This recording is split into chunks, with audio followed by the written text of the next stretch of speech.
Okay. So first, a little rules update. I made some notes so I wouldn't forget. The soothe move is back.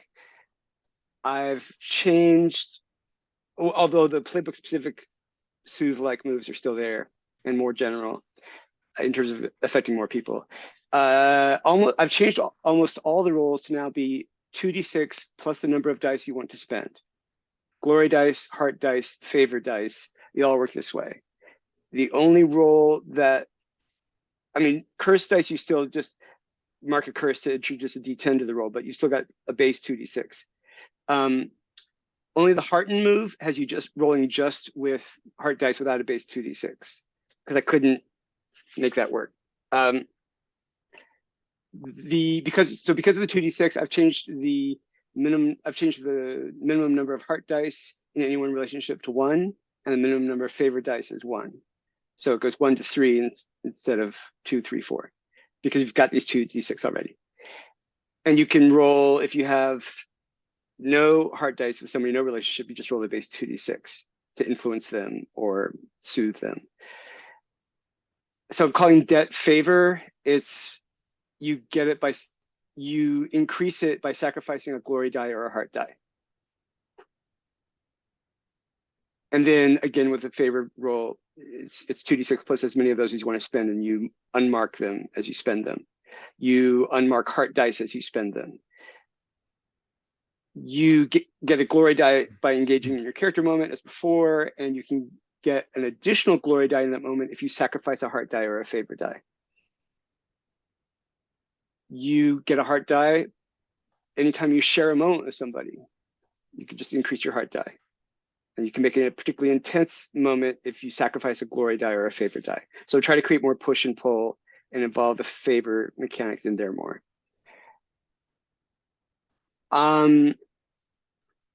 You now all have favor with 3 forces, 1 of each of the opposed pairs. I'm trying to reduce the amount of pluses to glory dice you need to keep track of. So the moves now express it in terms of you add a glory die to your glory doom track. So you've got it checked there and you can use it for whatever. Some of the moves say you should use it in order to do X or Y or Z, but you have it on your track and you just unmark it. So it's like a one-time bump, but they add up, obviously. And then I'm just, in interest of transparency, I'm looking for some benefits to give the player besides +1 glory die, because it's weird that you spend these glory dice to do the roll, and then one of the benefits is you get a glory die back. We'll see how it plays, but it seems a little weird to me. Like, I don't want it to just be a rebate on a cost you just paid. I'd like something more exciting, ideally. I beefed up the Mystic's Bless and Bane move a little bit. When you fill your curse track, you choose 1 curse that becomes permanent when you write down your permanent curses.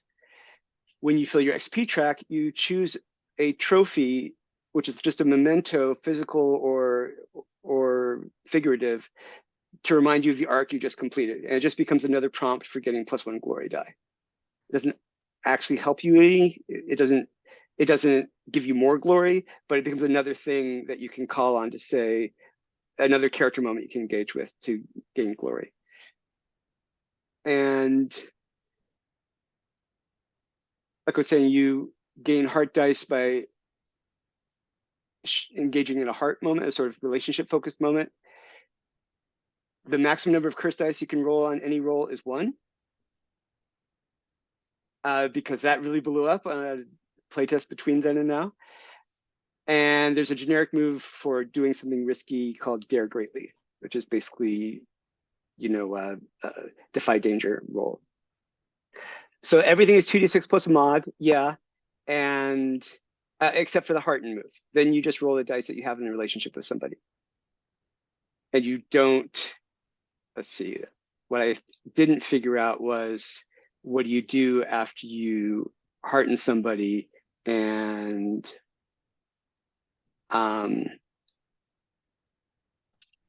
currently the way the rule is written, you reduce it by 1, but I'm not sure I like that.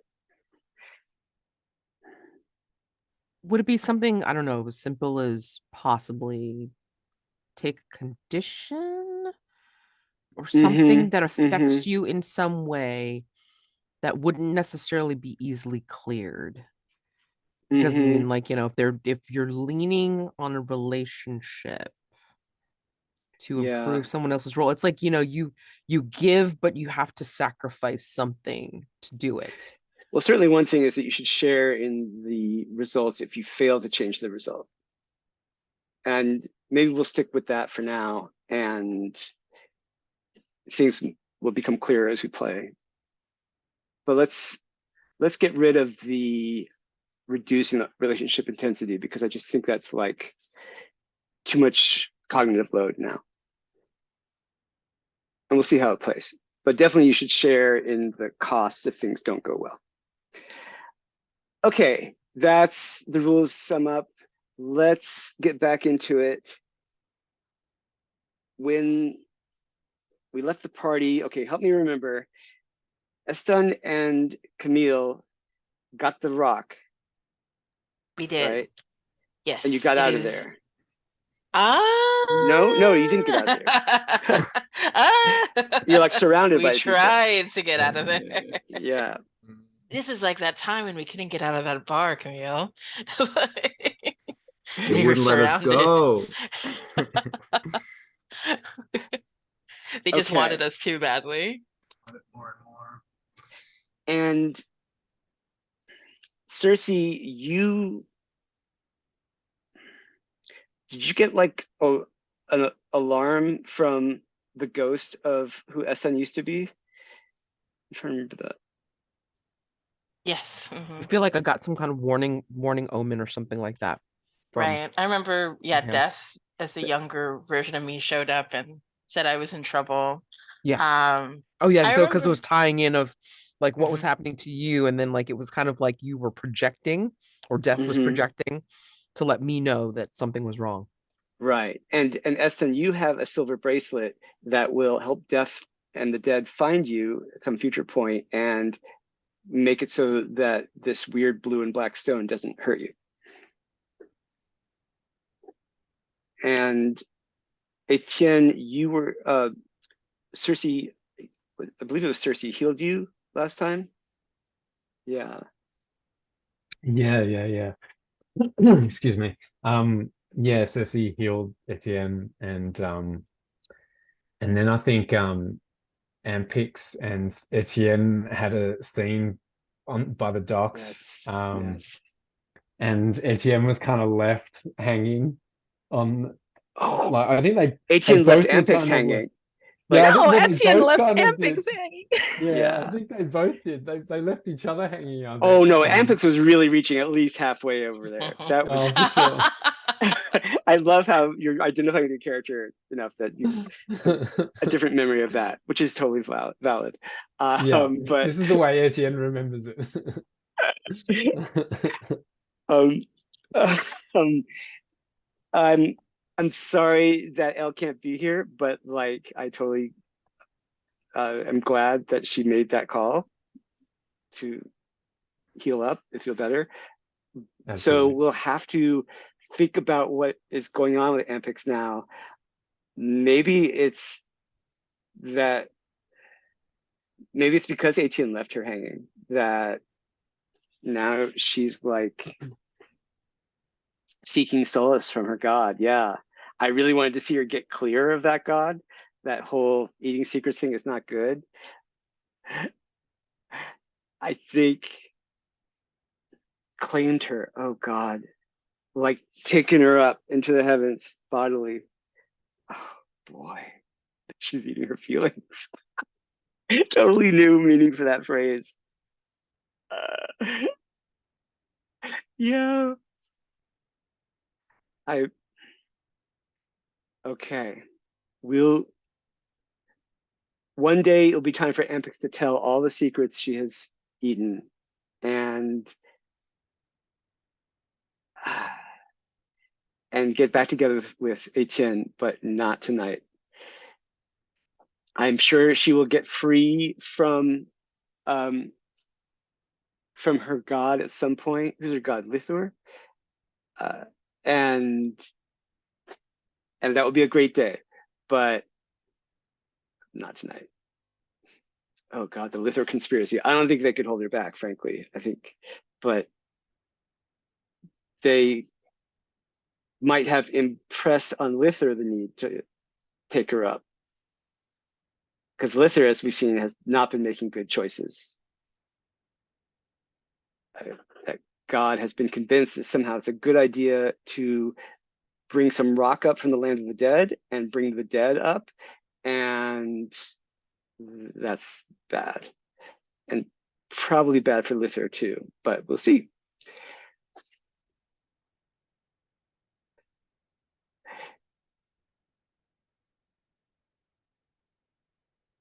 Yeah. Yeah, Dusha is killing it. Okay. Let's start with Circe and Etienne. What are you doing? I feel well. Did Etienne come back from meeting Ampix, I guess, over by the By the sea? pier? I By the assumed pier. that. Etienne, where are you? Yeah, I mean, Etienne, I think would come back eventually. But I feel like or I certainly felt like at the end of that scene that Etienne was in a really uncomfortable place and needed help. I think like Etienne, I think I remember describing it like Etienne was stuck on a precipice and trying not to fall off, and like they were desperately trying to pursue Ampix, but at the same time run away. And I feel like there needs to be some kind of they were kind of heading towards their ship just to because things were getting intense with Tanis, and you know they're ever the vagabond or explorer, and so running away or getting out was always on an option. So I feel like Etienne is kind of like at a crossroads and needs some help to kind of either find their way back to or to um or to push them in a new direction. And so I'm thinking this might be a good time to do something that Etienne hasn't done yet, which is to beseech the world forces, maybe. So I'm trying to think what that would look like. Maybe Chris, you can help walk me through it because I haven't done it yet. Sure, yeah. So How does the move work? Let's have a look at it. the mechanics of how you get the world force's attention, I haven't outlined, I haven't detailed, but we can feel our way through that. It's mechanically, it's just 2d6 plus as much of your favor with that force as you want to spend. So you have favor with the city, sorcery, and the spirits. And if you want to move one of those over to the other side where it's the gods instead of sorcery, you know, or whatever, you can do that. That was, especially with the sailor, it's a toss-up of who they have favor with. So I don't think I'm going to rule out sorcery because Circe is not there. Although maybe Etienne could it's an ambient Circe. force. It's there, even without the sorcerer. Yeah. The spirits have kind of been angels and demons on your shoulders all this time. Yeah. Mechanically, you have one to spend with whoever you choose, and you would roll 2d6. Well, you roll 3d6 total, 2d6 plus 1d6 favor die, and then we would figure out the results based on that. They would help you If it's at all a success, it'll help you, but you might have to do something for them first. Okay, I think I got it. So I think Etienne continues, like, after Etienne is stuck, rooted to the spot for far too long. Like, like they just do not know what to do. And they look back up at the moon after Ampix has gone. And I think they hear the creaking and of the ship in the wind, and that kind of snaps them back to focus. Excuse me, just one second. I'm just going to clear my throat.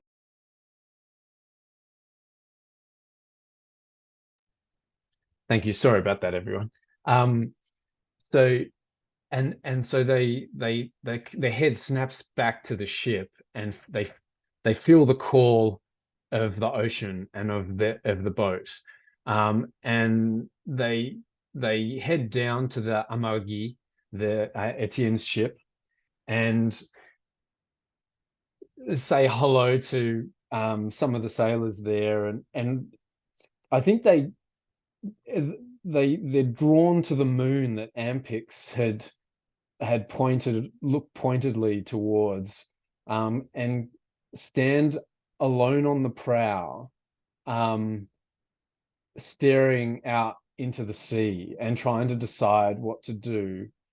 And I'm picturing that, like, it's still at night, and they look down into the dark depths of the ocean below them in the docks, and a face kind of shimmers in the water, the face of their first love that they've been who died long ago, but who they were infatuated with and had never were never able to requite their love. And we don't know the name of this person yet.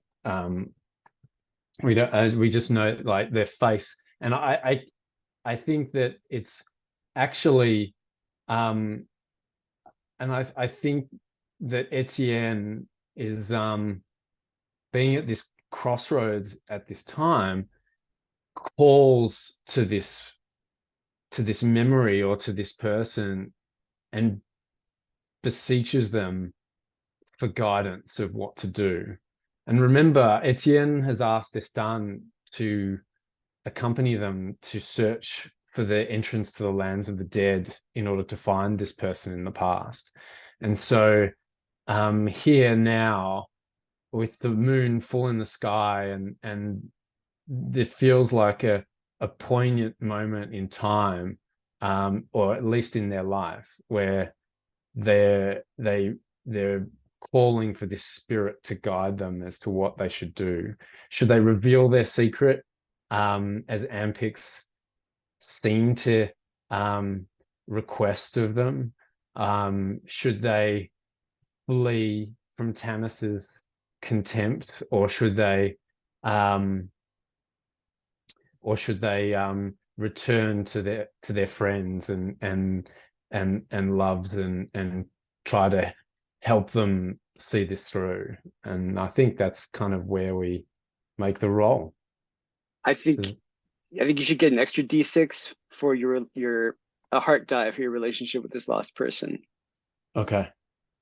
All right. So I need the dice roller to the yeah, dice one roller. sec. It is. I'll put it in the chat.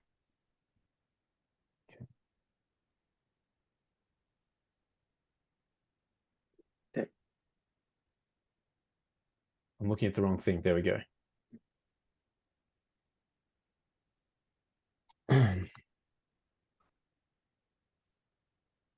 Okay, so it's now 2d6 plus as a mod, and I think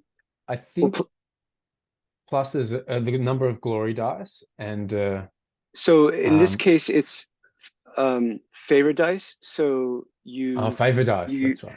You spend a favor with in this case, death, and that's going to reduce your favor die over to being one with the spirits. So let's say it started with death. Oh, is And it then- death or is it the spirit? So the spirits, is it the spirits? Who are you the beseeching? spirits of The dead? the spirit of the dead, yeah. In this case, it would be the dead. It would be The death. dead? Yeah. Yeah, Okay. but that's okay. I've moved your favorite die over there. But then it would flip over to being, you would, by being reduced, would become one for the With the spirits. spirits. Gotcha. All right. And maybe that's not a good idea, but that's how it is now. Yeah, that's right. And but I want to give you an extra die for your heart relationship with that person. So Yeah. you have 4d6 to roll. Okay.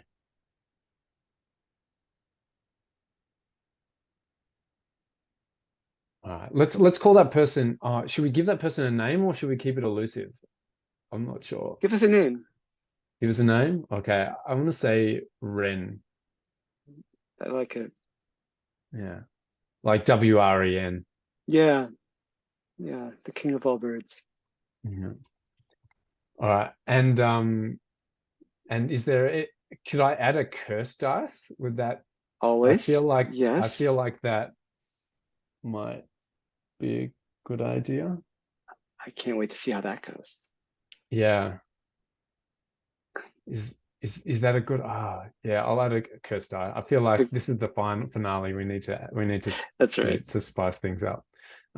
So here we go. And do I choose the curse now or do I do it afterwards? You can do it afterwards if you want. Yeah, okay. All right, let's roll.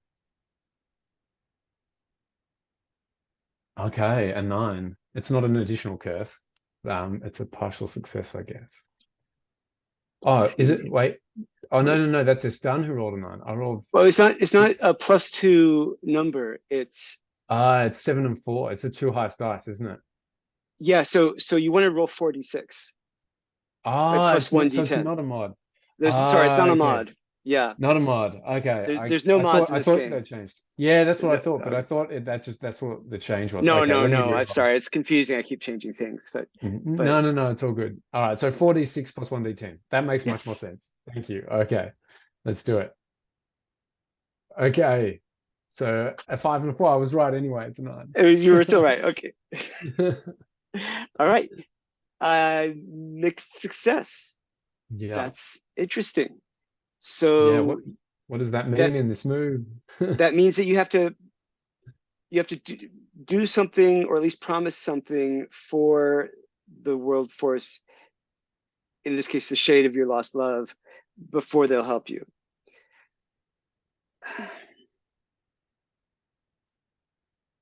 I think Okay. that in this case it's minor, that they say that you get this strong conviction that you see their face coming up in the water like a reflection, but that in order for them to speak, you need to like spill your own blood. And this will just take the form of taking a mood. Okay.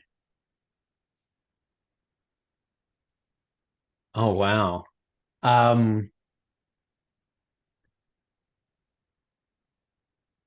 What was Etienne had a scar on their palm Yes. from this chalice. And and Circe could see shadows coming out of it. I remember this like kind of, it was almost like a chasm in their palm that's to Circe. So I think Etienne, is beseeching, and she's like, Ren, mon chéri, I don't know what to do. Tell me what I must do. And then I think, Chris, how does Ren communicate this? Is this like a voice in Etienne's head, or I think it's like a hypnotic urge or something like that. Yeah, maybe a voice in your head. I think that's good. That you hear it distant and hollow and says, I need you to make me real.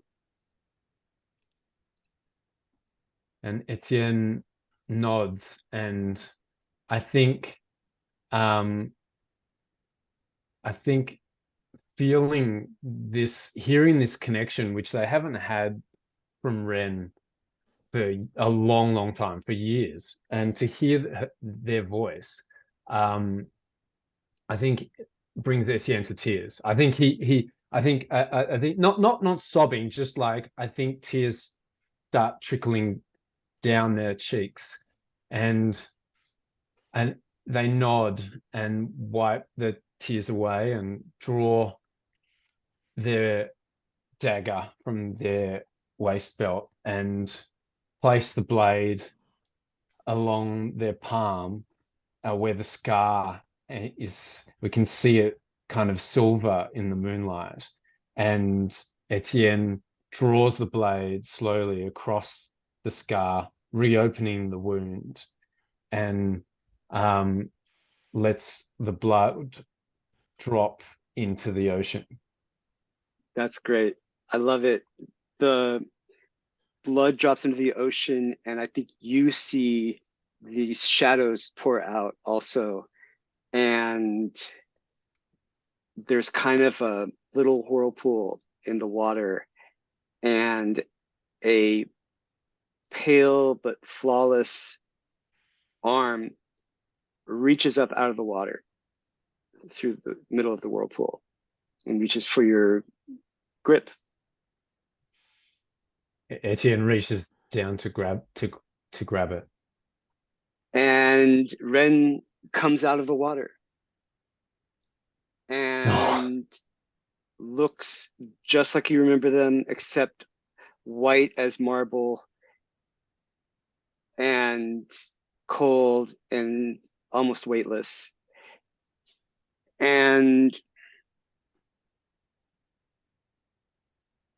looks at you with a sense of great compassion and great loss, and stands there on the deck of your ship as real as anything,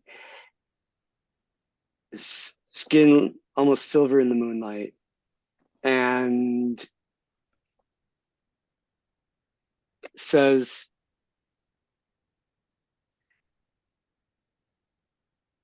thank you. Thank you for bringing me up here, even if only for a moment.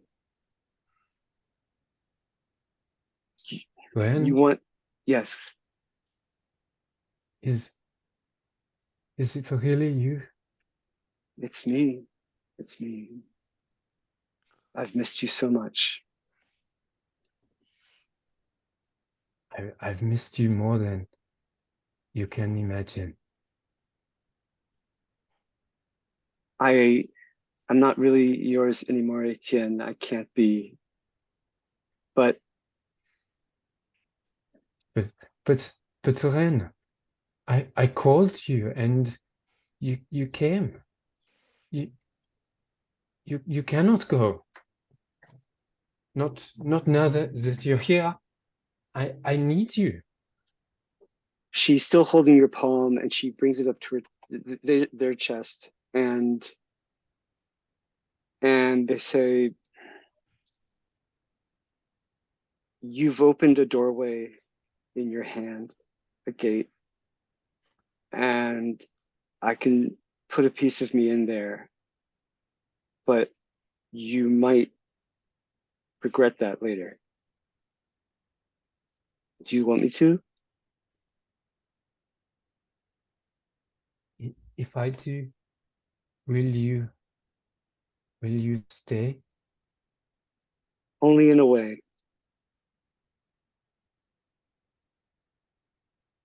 You want to see me, but I'll always be with you.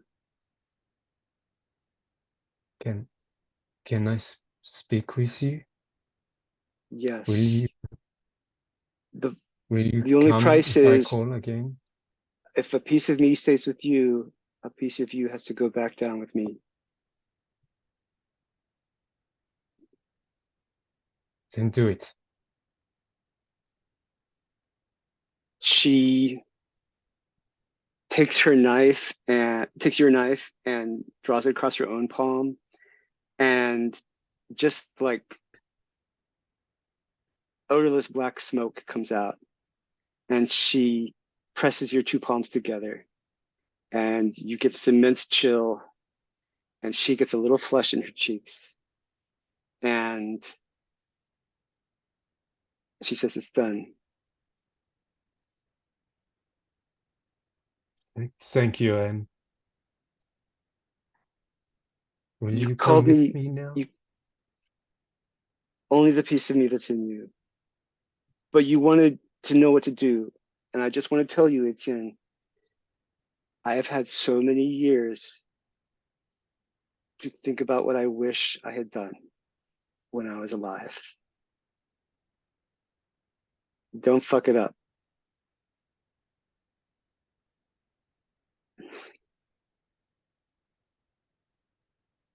Thank you, and Be brave.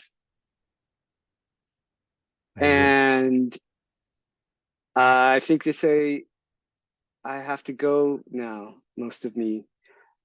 Can you lower me back in? And I think Etienne nods, and tears are properly flowing now. And And like they're Etienne stepping up on lowers. the gunwale of the boat, and still holding your hand, smoke going into the incision on your palm, blood flowing out. And she looks at you and waits for you to lower her off the side. And Etienne like holds the hands in both of theirs, and gently and delicately and lowers Ren down into the water. And before their head submerges and Etienne loses sight of their face, Etienne whispers, "Goodbye, Ren." Goodbye, Etienne. I always love you. And like they submerge below the water, their hair floats for just a second, and then they're gone. And like then the whirlpool starts up again, and it gets really strong.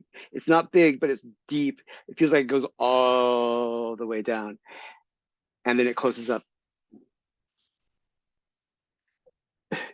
And that's it. You feel a little bit of Ren with you, but you also feel a little like dead.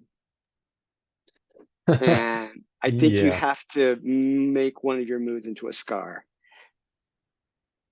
Okay. That sounds cool. How does that work? How do you make a mood into a scar?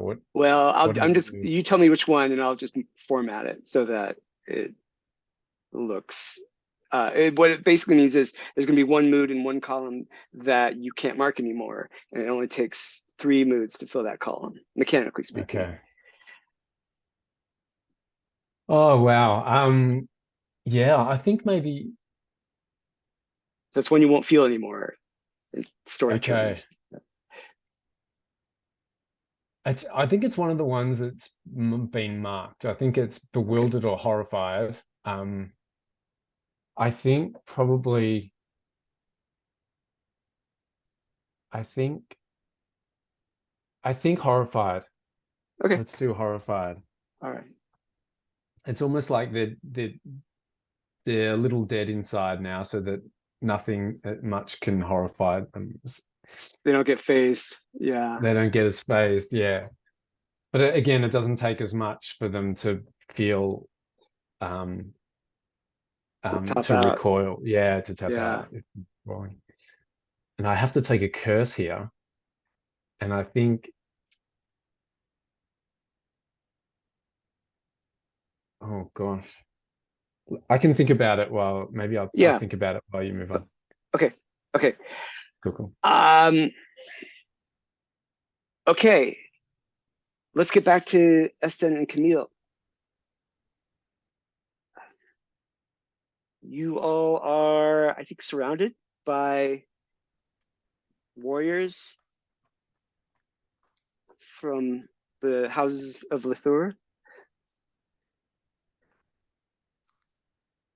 Yeah, what had happened, I think, was Estan made a move Oh yeah. for the stone and maybe knocked over Tennis um, and then they all closed in and I jumped up on the plinth and roared like a jaguar and told them to stand down and I beefed it.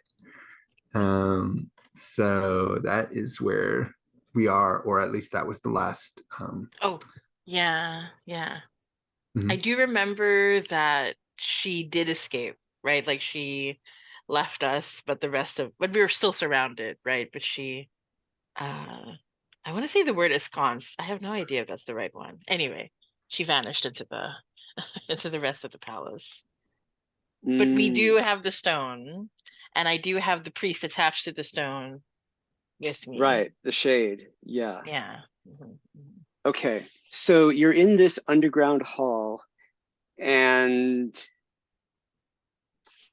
Tanis was interrogating this shade of a priest in this side room. But the big hall is, and there are these other side rooms you can go into. They look like they're probably all dead ends, alcoves, but you don't know for sure.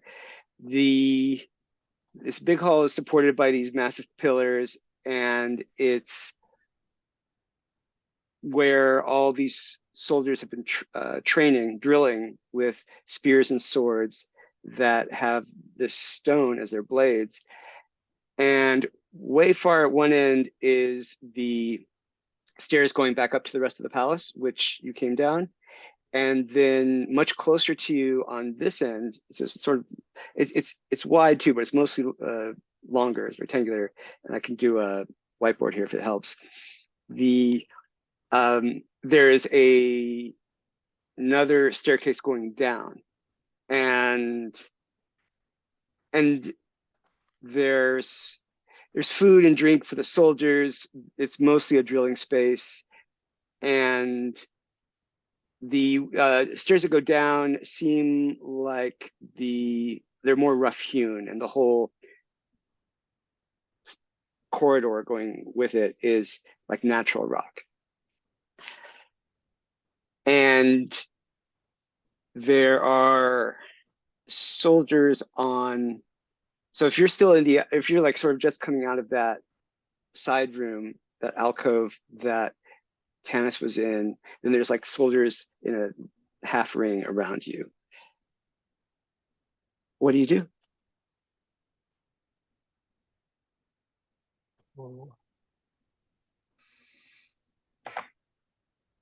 Let's see. Bite. I mean, it does seem pretty straightforward. Fight our way out.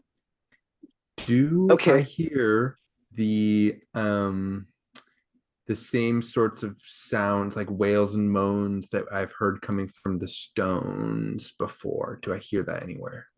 Oh. Coming especially from downstairs. Yeah. I mean, Yeah. I did promise that we would get to the other stones and return them to the earth. So okay. Anyway, this is Camille's senses right now, so I won't interrupt. No, that's okay. I think we are as one. So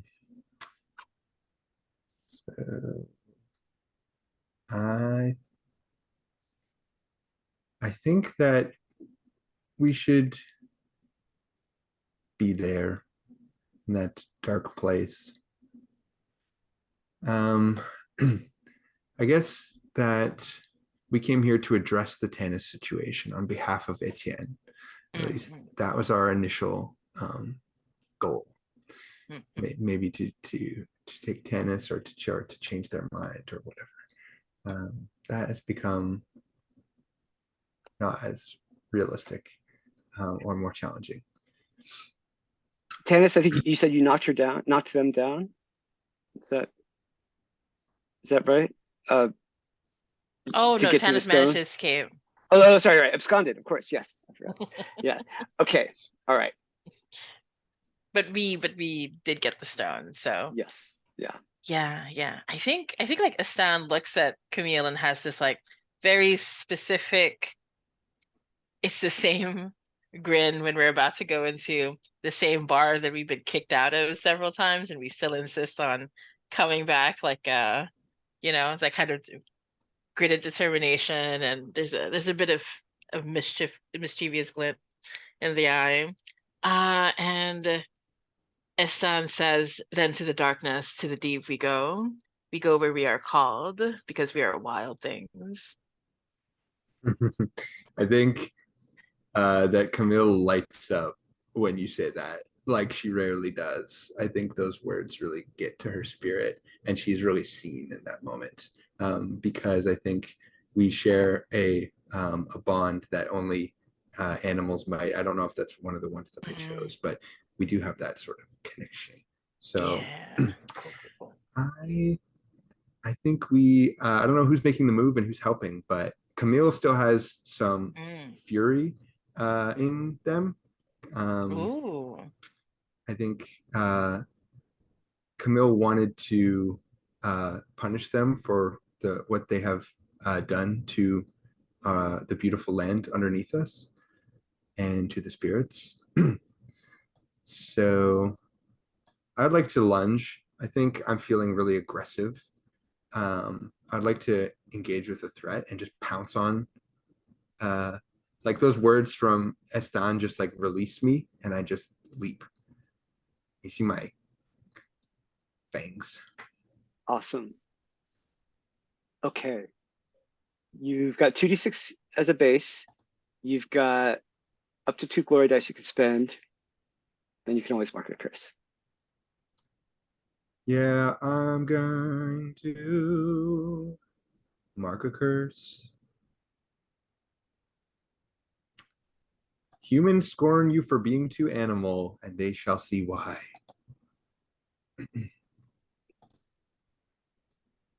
So 2d6 and 1d10. And let's go with that.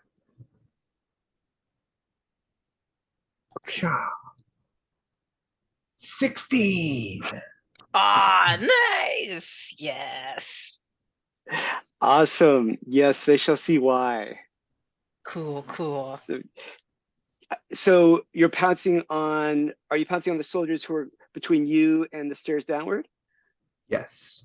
Because you've sort of got a buffet here to choose from of soldiers. I think they're like 3 ranks deep and they're in formation and everything.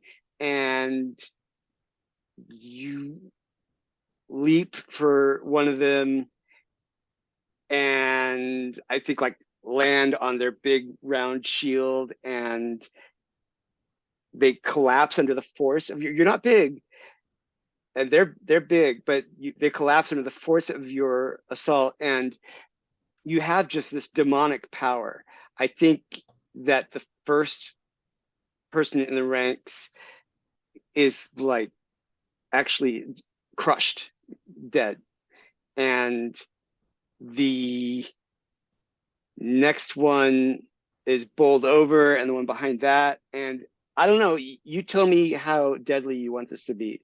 Because if you're trying to like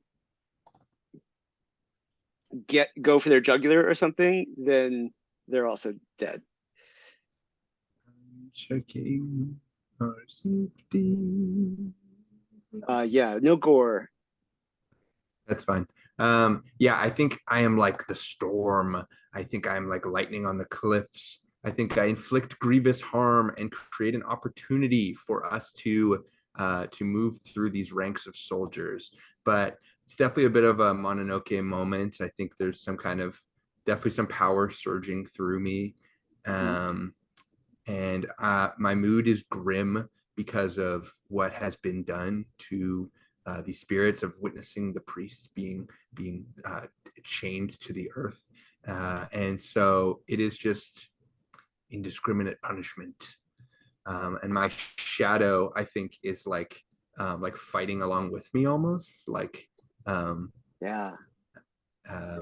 like my moves are tailed, or not exactly mirrored, but like, it follows me up. And obviously, Estan, please jump in and tell me how you are a part of this. If you would. Yeah, So I just sorry, want to let's just say, I just want to say, I think you definitely kill the second soldier, just cut their throat open, and the shades of these soldiers that you've killed come up, and you can see them, and your shadow starts fighting with them too. Okay, that's time. Go. cool. I think as Camille moves like lightning, Estan is the thunder behind her, right? Like coming in to support, basically just to make sure nothing's coming up behind you, right? Is Estan's main goal. And then in the moments when you like come down and take a breath, that's when Estan surges forward, I think. Like so continually in sync with you.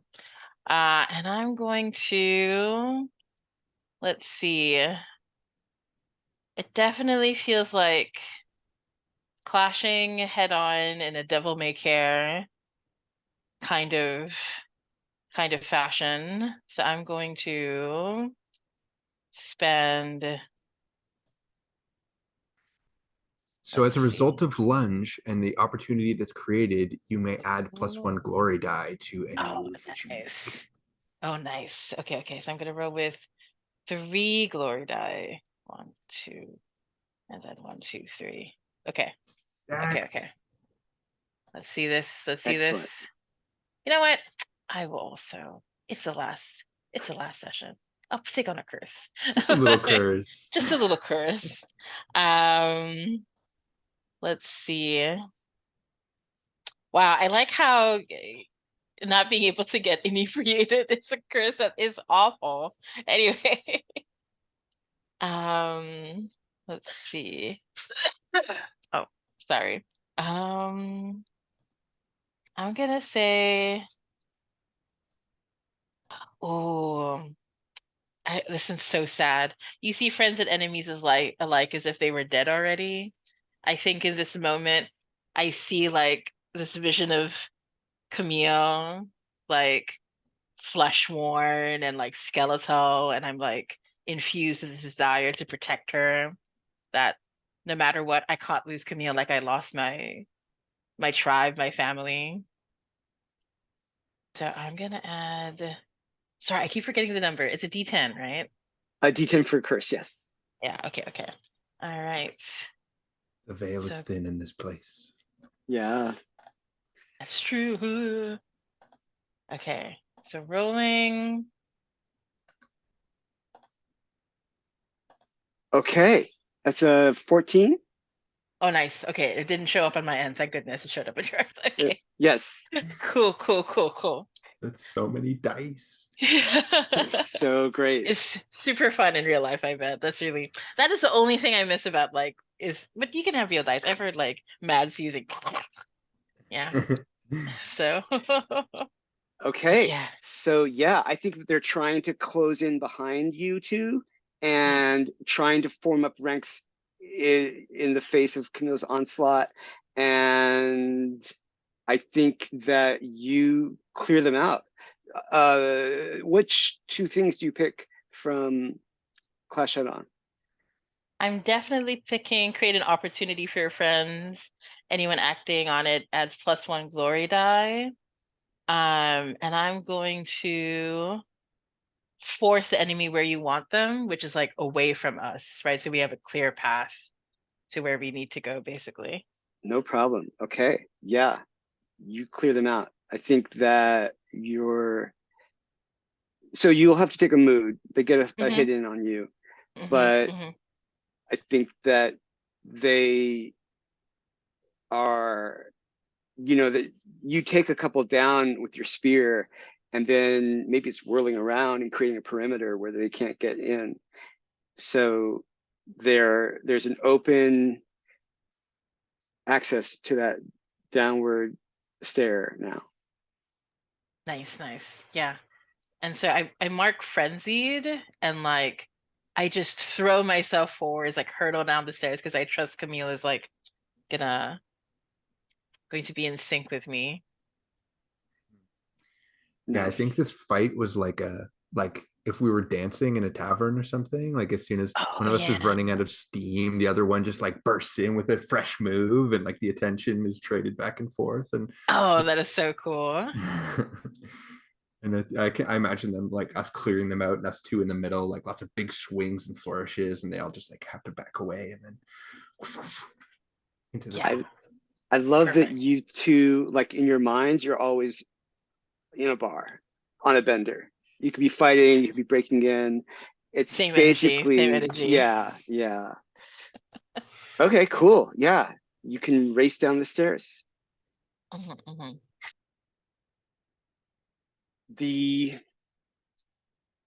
I want to cut away for a moment now to Circe. What are you doing? That's a very good question. I mean, I'm trying to think of whether it goes beyond the vision of death, as Estan is a little boy, or if it's whether she actually feels like some sort of like weird tie after she sees the vision, like, you know, kind of like that after effect, like that the not afterglow, what am I trying to think of? It's like the after image kind of thing. Yeah. And it's just persistent.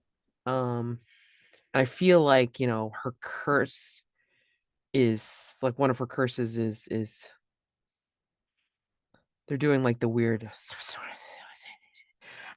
and they're just getting louder, and then it's just like they're telling her, it's like, your friend's in trouble. What will you do? And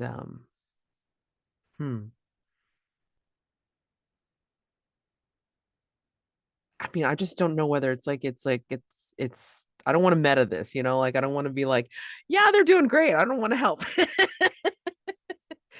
um poop. Yeah, I think that you get an after image of the basement of this palace, the understory of this palace, Yeah. and that you see spectrally the image of Camille jumping on these soldiers and Estan clearing them out. And like you see just for a moment, as if from some bird's eye view, a thread from you to them, silver thread, and then it all blurs again. It becomes just the whispers. You know what? I mean, look, this is the finale, so let's go big before we go home. So let's do some beseeching of the world forces. Excellent. All right, so let's see. So 2d6. Let's start the pool. So Yeah. 2d6, and then I think, yeah, I mean, I think now, does this use it up? Like when I call upon it? The way I'm figuring it now, it uses it up. You spend it like glory dice are spent. Okay, so basically I would mark that off. Like I'm going to use 2 favor. Okay. Let's see. With the force of sorcery itself. Correct. Yeah. And that's also the rule I put in for if you wanted to cast a spell on purpose, it would be beseeching sorcery. Okay, great. And how would I gain that back? Just out of curiosity, because I didn't by see, sacrificing a glory die or a heart die. Oh, okay. All right. Or multiple. Yeah. Hold on, let me see. Oh yeah, no, that's fine. But I mean, like, would that be like in the same move, or can I do that after the fact? You can gain it back at any time by doing that. Okay. But if you wanted to gain more before you roll, you can do that too. Okay. Nah, I'm like, I already got 4. But then you know what? I'm gonna add another curse. Yes. Did you put in that extra I'm I over on moved the you side. across Oh, from having gotcha. favor with sorcery to having favor with the gods, which again, maybe won't keep it, but that's where we're at. Well, because this the reason I ask is because the curse that I plan on taking, I already see this happening, is that a god has scorned you according to their domains. Excellent. Yeah. So it's gonna take that curse track, and that is a 10. 10-sider. All this lovely dice. Hopefully it does not go to waste. Okay.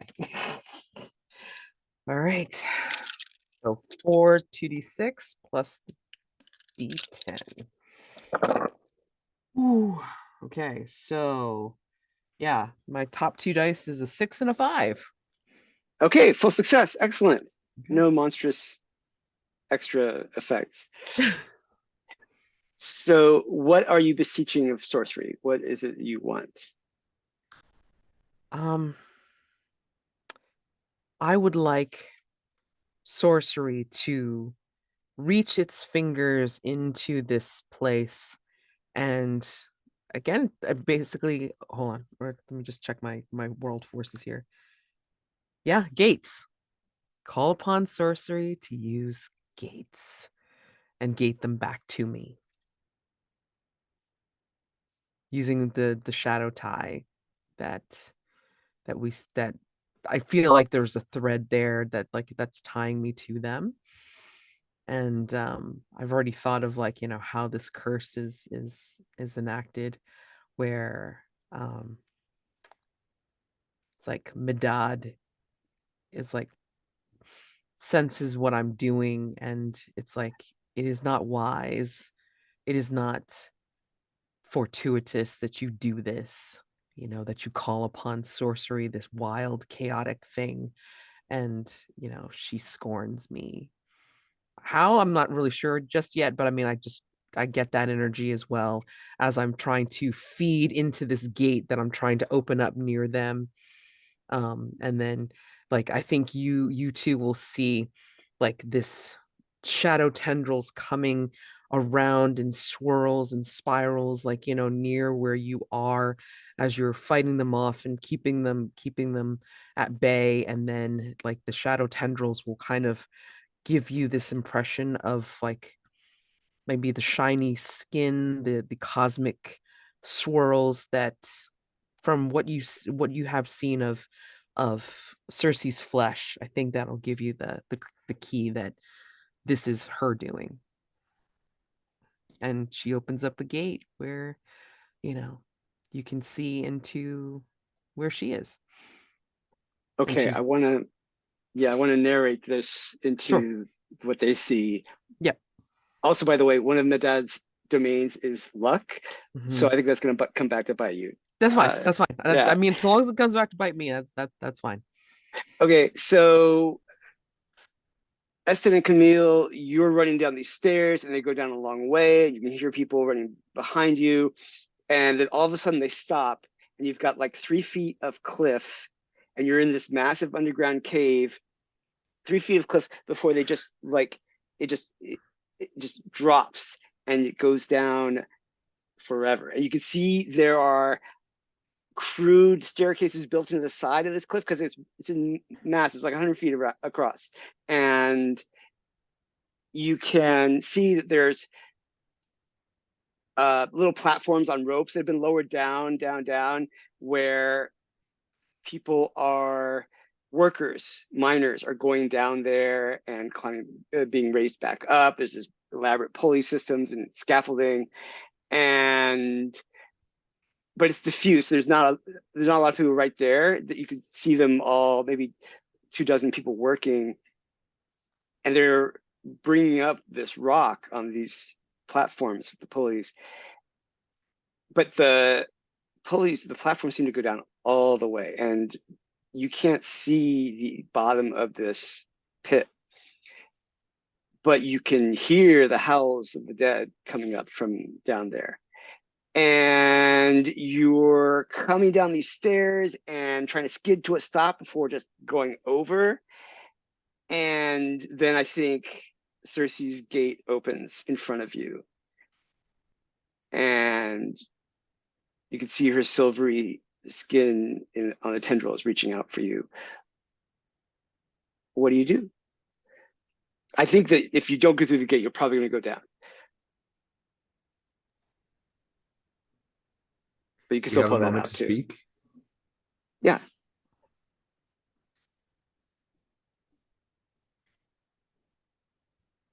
I know You know, you came can here. stop yourself. You can stop yourself, but you don't have a lot of room. I'll just say that. Like there's people coming down behind you, and there's not a lot. There's like this narrow cliff to get around outside. So go ahead. I know you came here for something. What do you need? What do you need to do?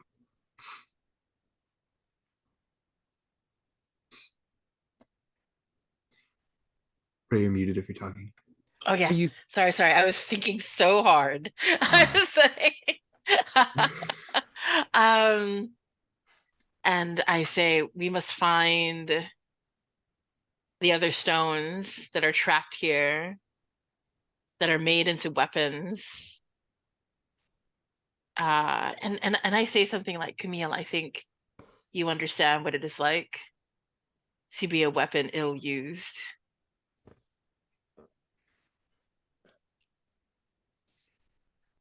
I know this. And I hear their pain. And there's a lot of rock being brought up. You can see there's just tons of it. Maybe literally. There's a lot, not tons, but there's a lot. And they're getting it from down there somewhere. Okay, so people are coming up behind us. Mm-hmm. And this say the gate opens up in cats- front of you. Yeah, go ahead. They say the cats can fall from a very great height. Oh my gosh. Do you need to return this stone to where it came? I do, in fact. And like, I just, without thinking or hesitation, just hand you the stone, like trusting you with it. So I just want to stress, Ray is nervous, but Estan believes Camille can fall from this height. No problem.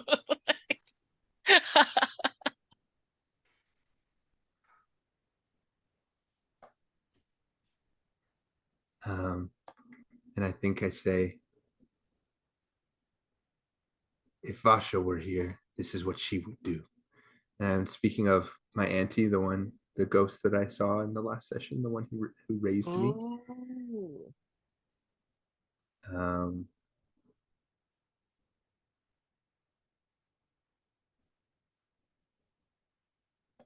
and I look at you for a moment and kiss you full on the mouth.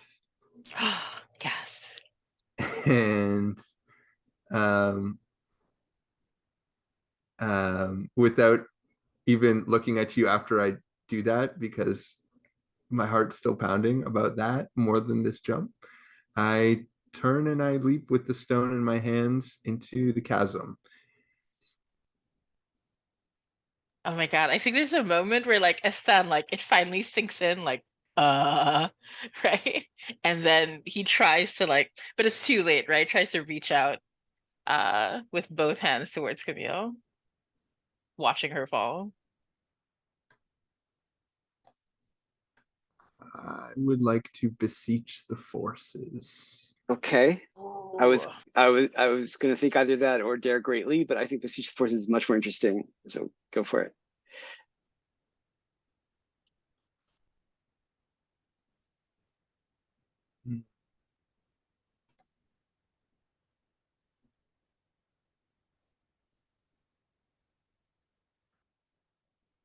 There's so many good forces.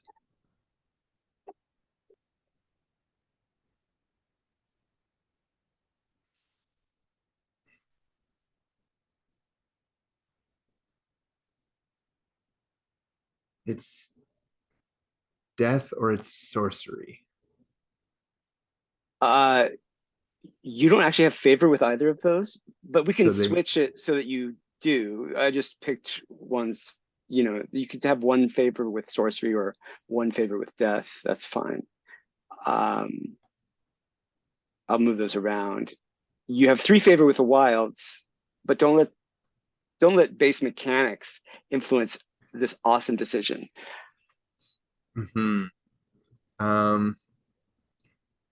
So if it's death, then I am asking the see. I think the thing that Camille maybe doesn't know, or maybe Matt doesn't know, is if it is the spirits of the dead that are inside of these stones, and they are being like brought back and extracted to be used as weapons.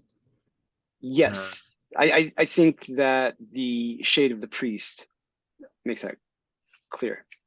Okay, I'm going to beseech death. As someone who may or may not have 9 lives, and who may or may not have ancestors around, I'm going to beseech death. Okay, you get 3d6 to roll. So that's 2 plus the 1 favor with death. Yeah. Okay.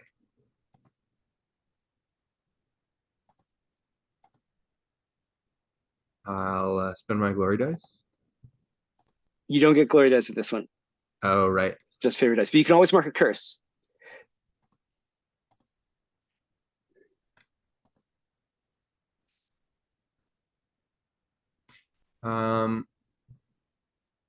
I will be beholden to death. A lot Okay. of death bargains going on. Here goes.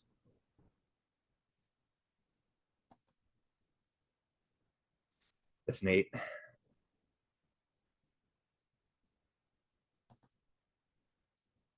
It's a desperate 8.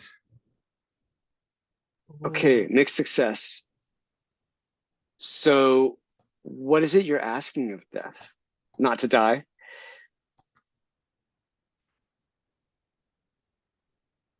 Is that the basic request? No. I'm asking death not to take my spirit. What am I asking death?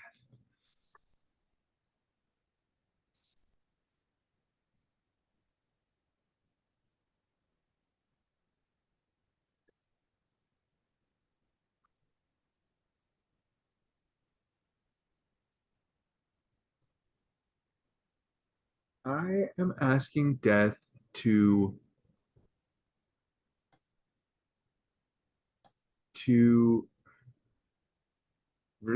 help reclaim what has been taken from it.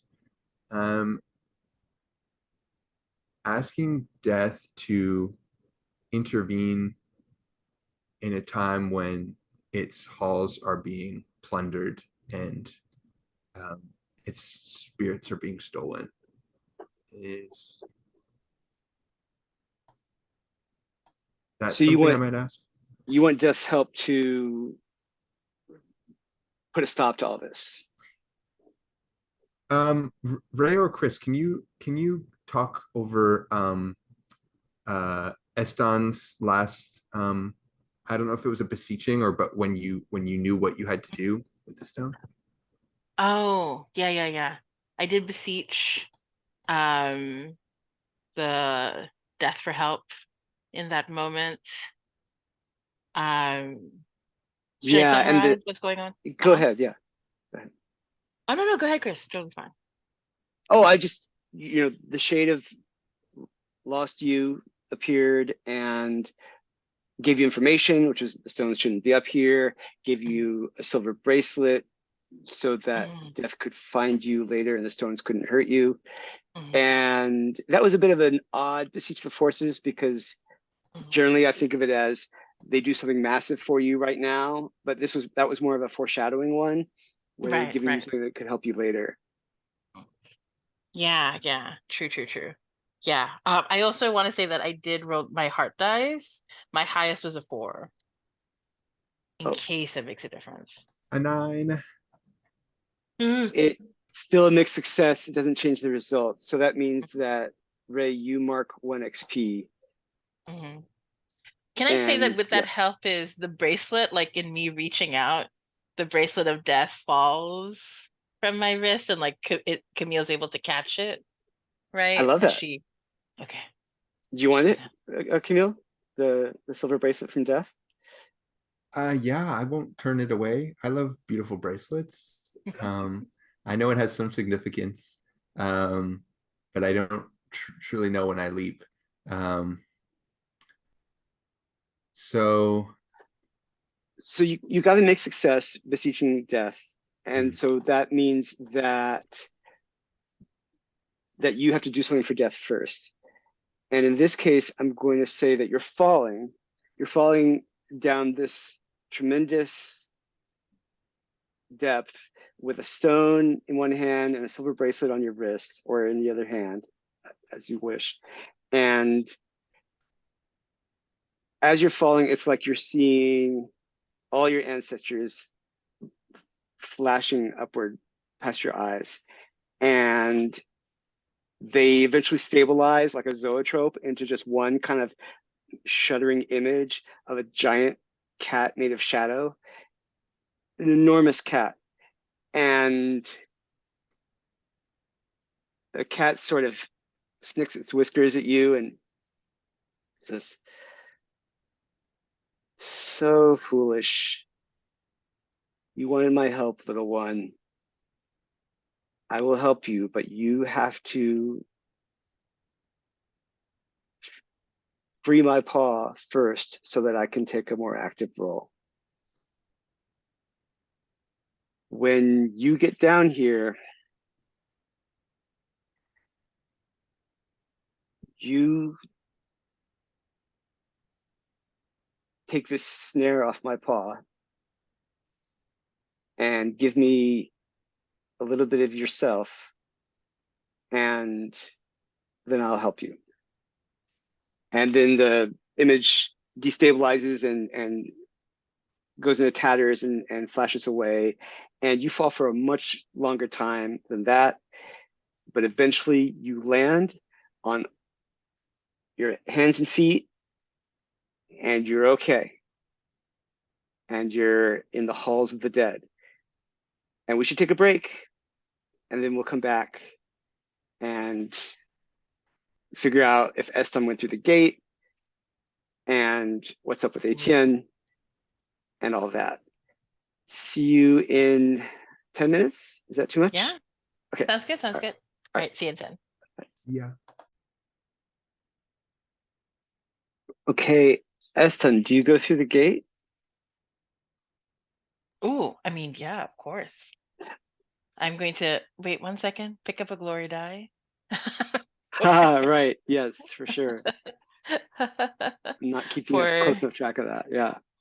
oh, no worries, no worries. For throwing myself diving headlong into danger. Definitely. Yeah.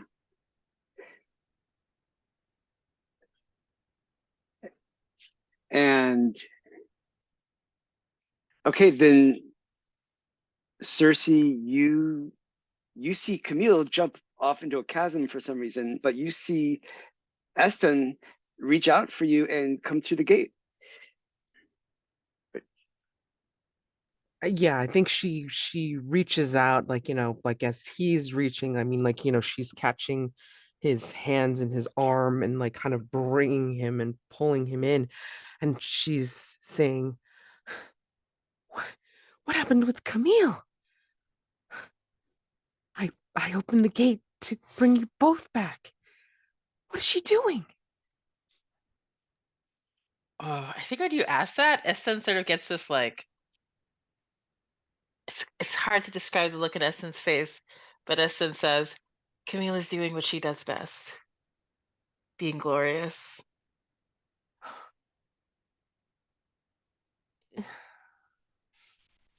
Sorry, Circe. Have to put up with their bullshit. But Eston's just like smiling at you, just like, just completely trusting of the moment, and says, Circe, do you come to join us to set right the wrongs? I saw you surrounded. I thought you were close to death. And you're a big dude, so it's kind of like, you're towering over her. I mean, like, and she's looking up at you with this face full of like worry and concern, and just like, just, you don't have it here as a mood, Chris, but I mean, like, awestruck is just like the word that comes to mind. It's like, what? And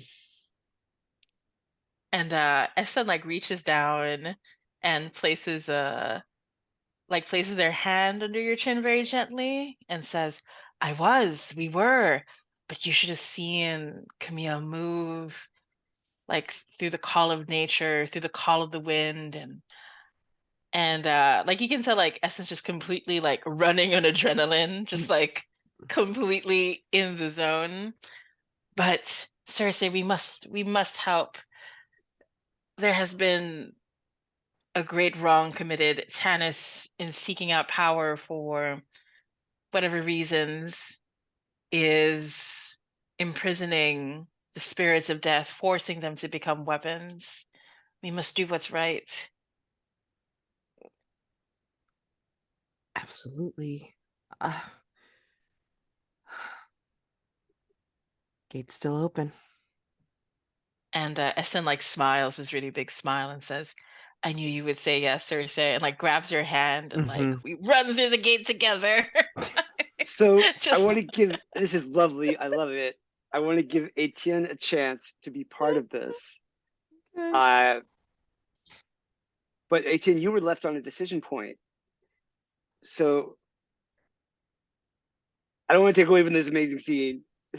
Esther just dragging No. Circe back through the gate. What are you up to? I think yeah, I think kind of like as soon as like, you know, Estan is reaching for Circe, I think Circe, are you in in like the brothel where we've been staying? Is that where Yeah, you've I mean, done this ritual? yeah, she hadn't really gone away from the room that we were in for the Mm, Make Flesh New. So I mean, you know, mm, you left and then you were with Ampix and then you went on your ship, and then like, you know, yeah, she did her ritual there and mhm. saw what she saw, and then yeah, I mean, yeah, back at the room. Yeah, yeah. So if we're in the room, I think it as soon as it's done reaches for Circe, I think the door just slams open and in falls Etienne like in is it okay if we say that it's been raining and they're Sure, drenched I and love it. they look pale and like Etienne just like kind of like runs falls towards Circe, and as kind of Estan's dragging Circe through the gate, I think she'll toss out I an think arm Etienne towards you. reaches out for Mhm. Circe and does Circe grab Etienne Yeah. and Like, I mean, yeah. as soon as she sees you in the doorway, she's gonna be like, kind of like reaching out for you, and then I think that there's this grin on her face as well, because I mean, now she's being infected by Estan's enthusiasm. And it's probably the most ridiculous thing too, because if like he's 7 feet tall, of like, you know, beefy himbo or whatever, and then like, you know, here she is like this like cloaked little thing, you know, whatever, and then you know, like, you know, come dashing in, like, you know, however tall you are, and just it's gonna be it'll be like, you know, like two dudes taking the little kid out, you know. Great. yeah, I think when Estan realizes Etienne is there, Etienne together, of course, Of course. as it was meant to be, and like Estan is like really just fully believing that this is a grand adventure, has no idea how dangerous everything really is, and is and determined that the power of friendship will see us through.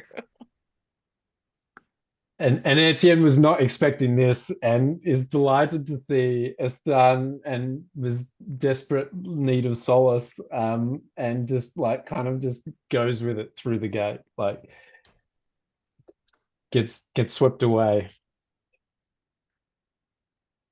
That's great. That's great. You returned to your friends just in time to follow them into unbelievable danger. I think that's amazing. And you both get dragged by Estan back through this gate, And now you are on the edge of this cliff above an enormous chasm with soldiers coming down the steps toward you.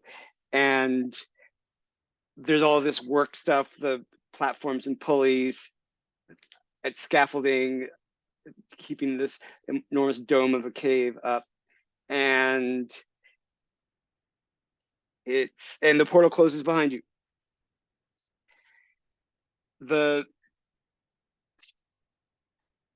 Okay, should we deal with you all first or deal with Kamil first?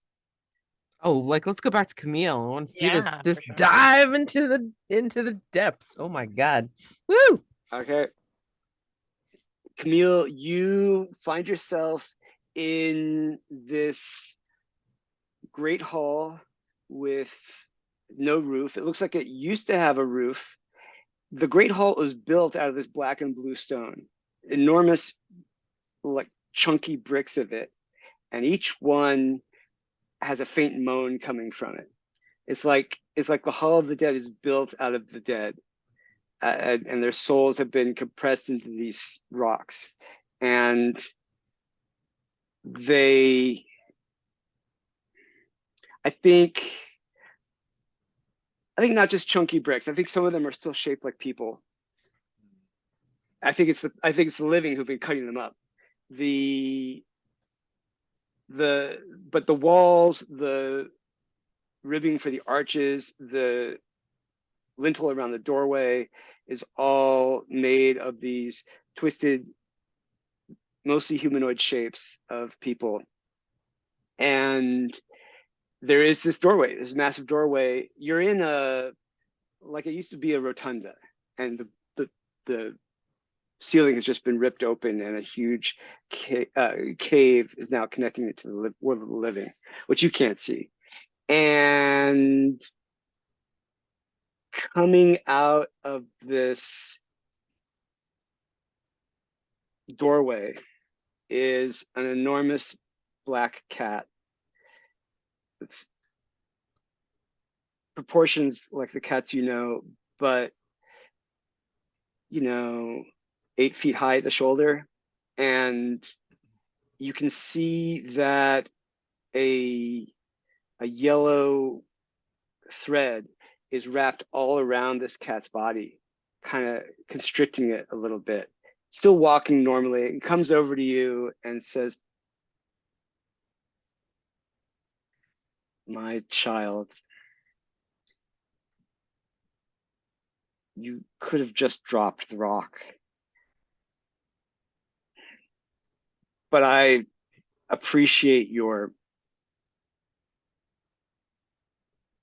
love of my realm, your willingness to visit it. That was brave." It had to be delivered. And I needed to know.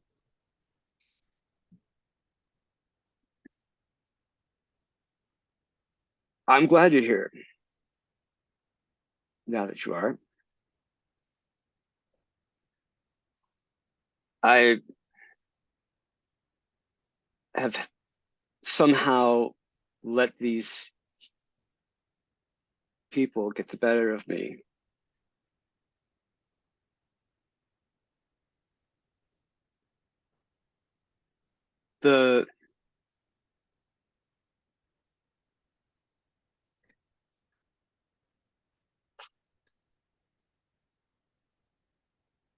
The moon has bound me in this thread to keep me from preventing my realm from being looted of my most prized possessions, the dead. I need you to help me get out of this snare. Can you help me? I will be your agent. If you will accept this soul and use me for vengeance on those who have wronged you. The cat was furious. Excellent. The cat takes the block of stone on its paw pads and kind of licks it a little bit. And the priest materializes as its wraith, and the cat sort of nuzzles this incorporeal shade and then bats the whole brick back through the doorway. You can hear it clunking, clinking, clunking, clunk. Be gentle with that. Don't you tell me what to do with my things. That goes for you as well. You are now one of my things.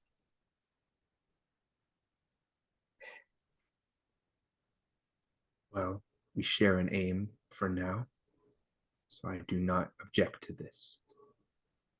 I need you to give me a little piece of yourself, something you can fashion into a tool or a weapon to get me out of this damnable trap.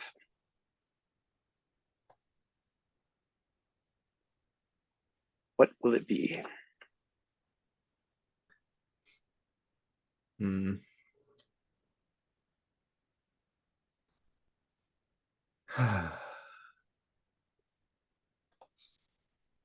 One of my best fangs.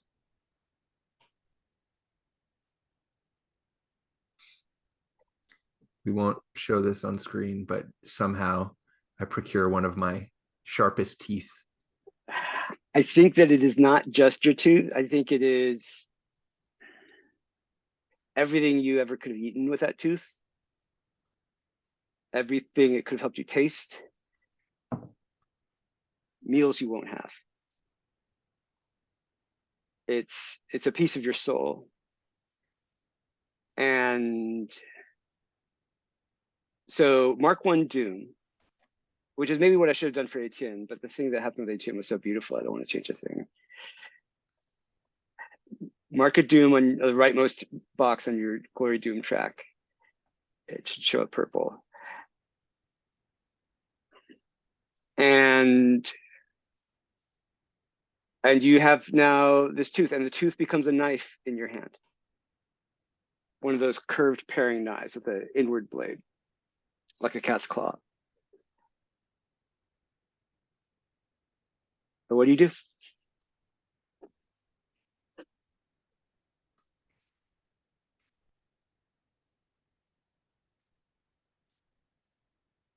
I stalk up, sort of circling this great cat, this great shadow. And as I get closer, I hear the moans louder, and thinking back to the foundry and the armory where so many of the souls had been taken and repurposed. I'm filled with a grim determination as I nearly fearlessly stalk up to this creature and maintaining eye contact, I slash at the cord that binds this great cat to the moon. I think it doesn't cut right away, but yeah. but you're sawing at it, and it seems like it's never going to come undone. Yes, it's frenzied. Like when the first cut doesn't go through cleanly, all of my rage all of a sudden just takes a hold of me, and all the tension enters my body. And as coiled as Kamil can be, it's all just unleashed on this cord as I just hack and slash at it. And I think I shout out something like, "All are guilty," and just they will pay for what they have done. That's where Kamil's at right now. And I think I'll take a glory dice for like showing contempt for human ways. Like I'm putting them all together. I'm not even considering the nuance of the situation. They have pillaged, they have stolen, and they will pay. Excellent. I love it. I think that you, in your frenzy, you finally cut the thread, and it turns into an impossibly long yellow snake that that unclenches from its takes its fangs out of its own tail and slithers off of the cat and is starting to slither away. What do you do? I pounce on it. Excellent. Okay.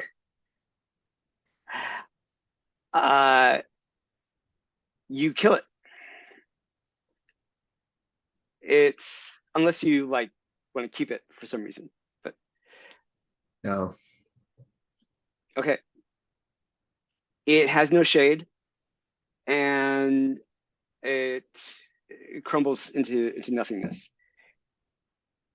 The giant cat is flexing its shoulders and says, "Well done. I knew it was a good idea to have a cat with hands." So there's something I want to do. It can be really quick. I want Okay. to smell the truth. I want to Okay. have just done all this and freed this powerful spirit. And now I want to see if I am going to regret it or learn anything more about this. So I would like to just roll that straight really quick. I'll spend 1 glory die, so 3 dice. It is a 7, so it's a miss. Okay, nobody down here to hearten you. My senses mislead me. The GM will tell me what I think I learned. So I take 1 step back, and as this cat sort of grows in size. Yeah. A little bit. This cat is going to eat you. That is abundantly clear. This cat is not going to honor any promise. Death doesn't do anything it doesn't have to do. You're toast. Okay. So this is What do I you think I do? learned. Yeah. I flee. There's only one gate, or you can try to climb up the walls. I am a cliff cat. I would like to climb towards my friends. Excellent. At least Okay. get out of reach of the cat. Okay. You are climbing frantically up away. I think you should get frantic as a mood. Yeah, it's already marked. Oh, okay. Oh no, frantic. Yeah, that's a 4. Frantic. So 5. And you've got one more mood before you get taken out. Okay. You are scrabbling up this cliff, making pretty good progress considering the size of the cliff.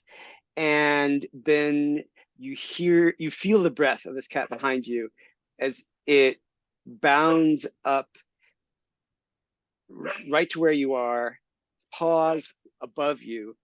You feel its mouth closing on your neck, but then it just picks you up by the scruff of the neck, and then it continues to bound up the chasm, and it is so much larger now. And it's just carrying you like a mouse, or a kitten, really, just very gently. And the wind becomes a rush as the air goes by you, and you're just going up this chasm. Okay, so Circe, Estan, Etienne, you are on this shelf, this little bit of cliff with all this machinery of mining around you, and with these soldiers coming down the stairs. They're almost to you. What do you do? I think the way Estan like kind of brings Circe and Etienne through is that, you know, he'll like do the all right, here we go, and then like kind of do a thing where he will kind of bring her out in front as he steps to the side, so Circe can turn and see all these people coming after them. And I think her first reaction is to let go of her friend's hands and to, and again, you have to tell me like, you know, what I need to roll for this, but I mean, like, she is deliberately doing like a furious motion of like, she lets go of her friend's hands and then does a kind of like this weird sweep as if she's punching through, and then creating this shock wave to just lay them flat, lay them out. Cool. That That's the could cool thing I be- want to do, but let's see what I do. Okay, so tell me what I got to roll. That could be Eldritch Blast. I was also considering, it's like, I don't know whether this would encompass it, but I was figuring it's like Dare Greatly. Would that be something? Oh, well, Dare Greatly, I was thinking of as for keeping your nerve or doing something physically difficult. Mm. If you want to use sorcery on them, Mm. you know, it could be Mighty Hand. It could be the result of a metamorphosis of some sort. See. So Yeah, Eldritch Blast seems to be well, that's one enemy though. My hand.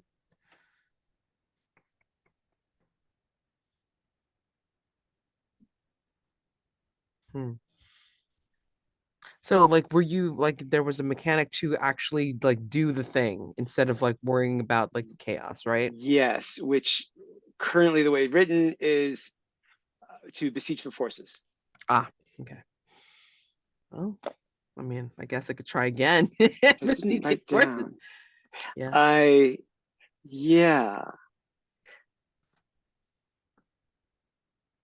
Yeah. All right. So, oh, this should be great.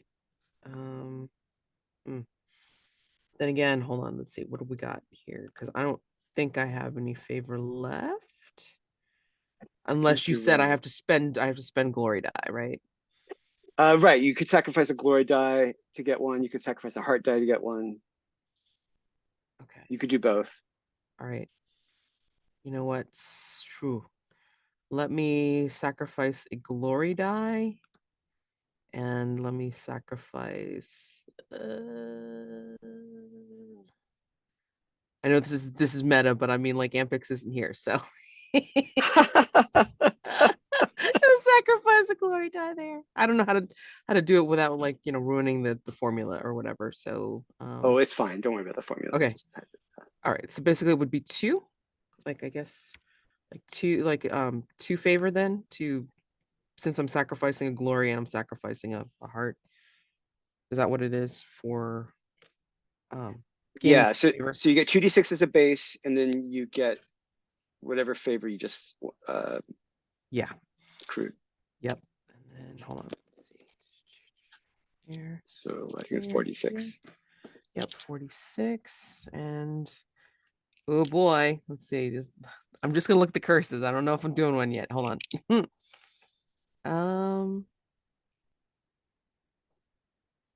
Yeah, because it's the finale. What the hell? Night lasts longer and longer, but only for me. It's TD10. I mean a D10, sorry. So, oh boy. Okay, so this is the thing. I'm gonna try to do that, and then, like, beseech the forces to help me lay them out.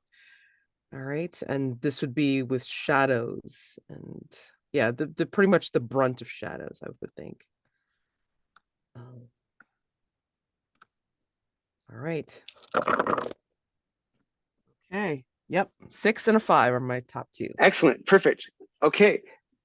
You will have to do something for sorcery later, but right Yep. now you could do whatever you want with sorcery. It could be a spell that's not listed.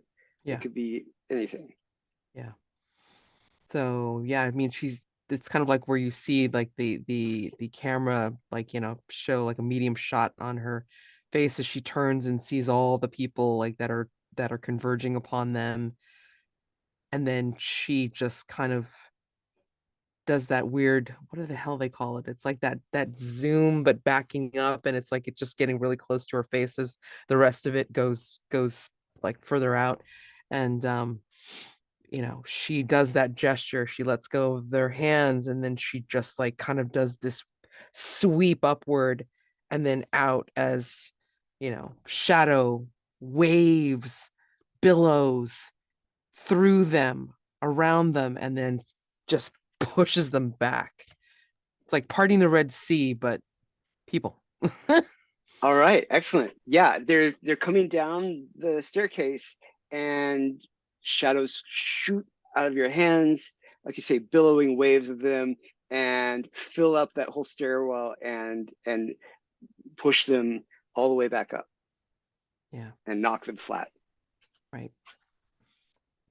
For Nice. sure. That And was then awesome.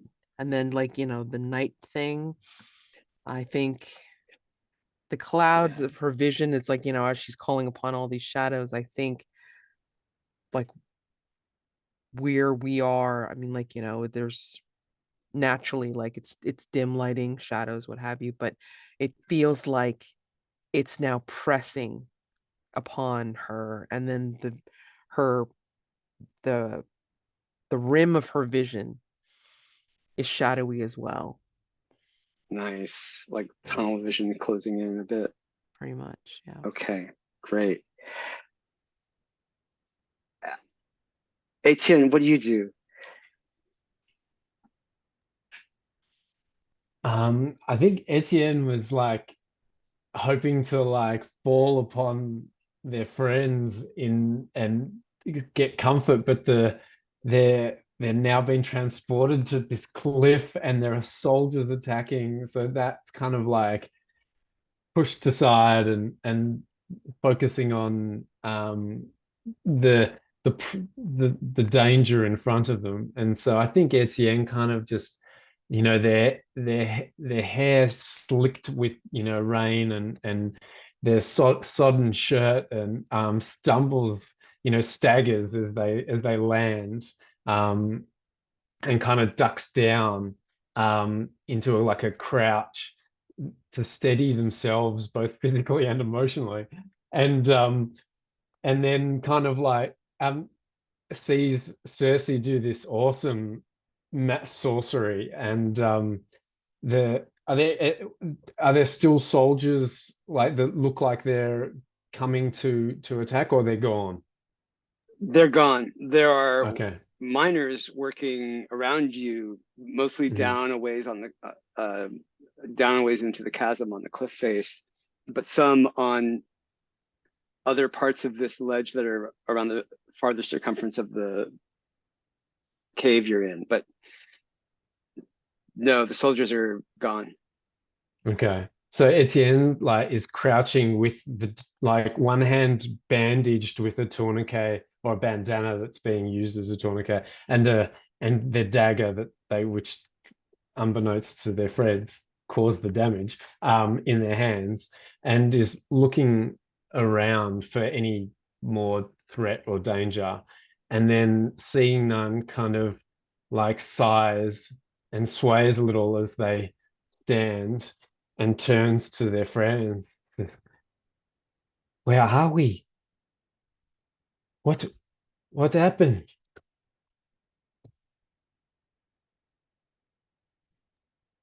Yeah, and I think Essen uh looks at Etienne and says, "We are called by destiny to do what is right." And I think like because we made this um promise to each other, right? About standing, oh wait, I'm trying to look it up exactly like how it was worded. Um in terms of like finding the gate of death, right? Yeah, that's right. Yeah, we swore that we would accompany each other to find the gates of death, um and Yeah. I So yeah, mm, mm. and I think Etienne, and this is the promise that Etienne has given up, any source of home or commitment, like into, or like enduring comfort for, in order for this pursuit. And so yeah, so it's done. What is Estan saying? Yeah, and I think like SN says, we've traveled the seas under an open sky, but we are finally here at the end, here in the lands of the dead together, just as we promised each other long ago. We are here. This is it. Estan, I have so much to tell you. I just I saw Ren. They came to Ren, me. Yes, yes, you remember Ren? of course, my friend. they came to me. I, I, s- I touched them. They gave. And like Estan is like immediately concerned, like starts touching your face, like checking if all of you are still there. Hmm. And then, like, I think Etienne looks guiltily down at the palm of their hand and the blood-soaked tourniquet on their hand, and looks up solemnly into Estan's eyes, and says, Estan, they are with me now. I can feel them. And I And think, like, mm-mm. oh, go. No, I was just gonna say that Estan's eyes are like filled with such equal love and sadness, right? And they gently touch the palm of your hand. Of course they are, Etienne. Of course you would do something like this. And Etienne smiles, like shyly, or and um and looks up at their scarred hand, and um clenches their fist around the tourniquet and puts it to their lips. And then I think it's at that moment, like, they hear like whispering, like the whispering voices. And I think it distracts Etienne, and Etienne kind of looks around and starts for the moment, takes in that they're on this literal now cliff, and kind of moves, like, this intense kind of look comes over them, and they move closer to the edge and peer over, and the whispering sounds to get louder in their ears, as and do does Circe or Estan do anything while Etienne's doing this? Oh my God. Does he Yeah. look like he's about ready to go over? Not yet. He looks like he's just in like Like in a trance? like almost, but like it's not like interested, intensely interested, like curious. He doesn't seem like he's walking in a trance. It just seems like he's kind of like determined and interested, like distracted, and leaning out over the to peer down into the cliff face. Yeah, I think like Estan reaches out a hand towards Etienne, but unthinkingly also reaches out another hand towards Circe, like to grab her hand, and says, Etienne, I need you to look at me. I need you to stay here with me. And I'm trying to use the soothe move. That's good. And I say, Etienne, the journey has just begun, and we need to stay together. I would not have you sacrifice more than you need to. We need to make it to the end together. Okay, so roll 2d6 plus however many heart dice you want to spend from your relationship with Etienne. Okay. And then So I'm- as Stan is saying that, then as soon as he says together, then Circe kind of like wakes up, like out of her sorceress daze, and then like looks a little bit over the cliff and goes, Camille. Yeah, I was thinking that too. Like she's not like, she's actually sounding more human than she has been, basically. So and like I think you all start to hear whispers, susurrus, and then you hear a crumbling of rock as this enormous black cat comes charging up with a terribly small person in their mouth, and comes up and is like knocking miners in their platforms down, and comes up past you, continues climbing up the cliff wall, and then sort of turns around and perches on this ridiculously narrow ledge. Oh, excellent. 10 for Sooth. Yes. Okay, so that means that Etienne can clear all the moves in one column. It's still a mixed success, so Estan can't. But Yeah, Oh, I I thought think I think okay. So the bad is different. Got it. so. I think Etienne yeah. kind of like looks like hears Estan and turns like to look at them just as the cat is coming up behind them, like with Camille going over their head and doesn't see what's going on, but like is focused on Estan in this soothing moment. Yeah, no, I love that you two are like sharing this moment while this shit is happening off to the side, but it's like locked eyes. So yeah, this cat comes and perches on this cliff with like one paw in front of the other, all the paws in a line, and sets you down, Camille, on the ledge very gently. And it's like the cat is made of all these individual shadows of souls that are all bound together in its being. It looks like a large physical furry cat at the same time as it looks like it's just an overlay of a million shadows. And I think the whispering is very loud, and then it sort of makes a sound, and it all quiets down, and everything becomes contained, and you see just this very muscular furry cat there. And what do you do? Camille, you're reunited with your friends. Just had to leave the part of your soul bound down there. That's fine.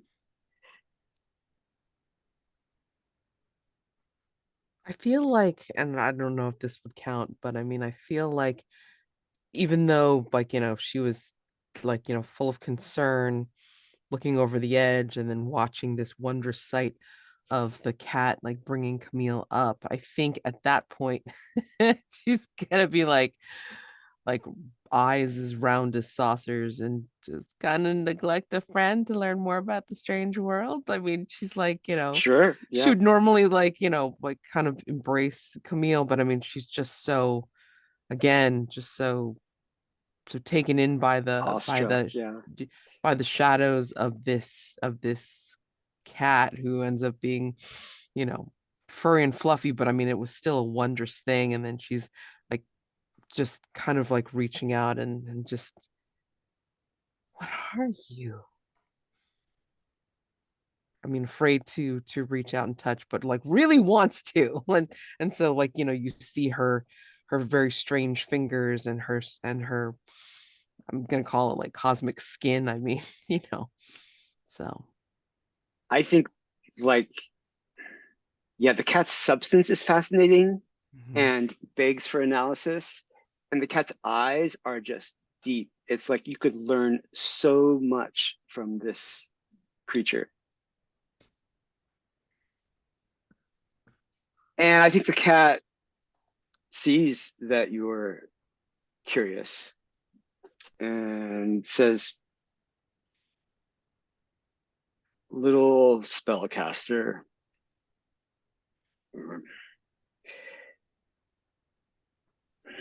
still not afraid of any god.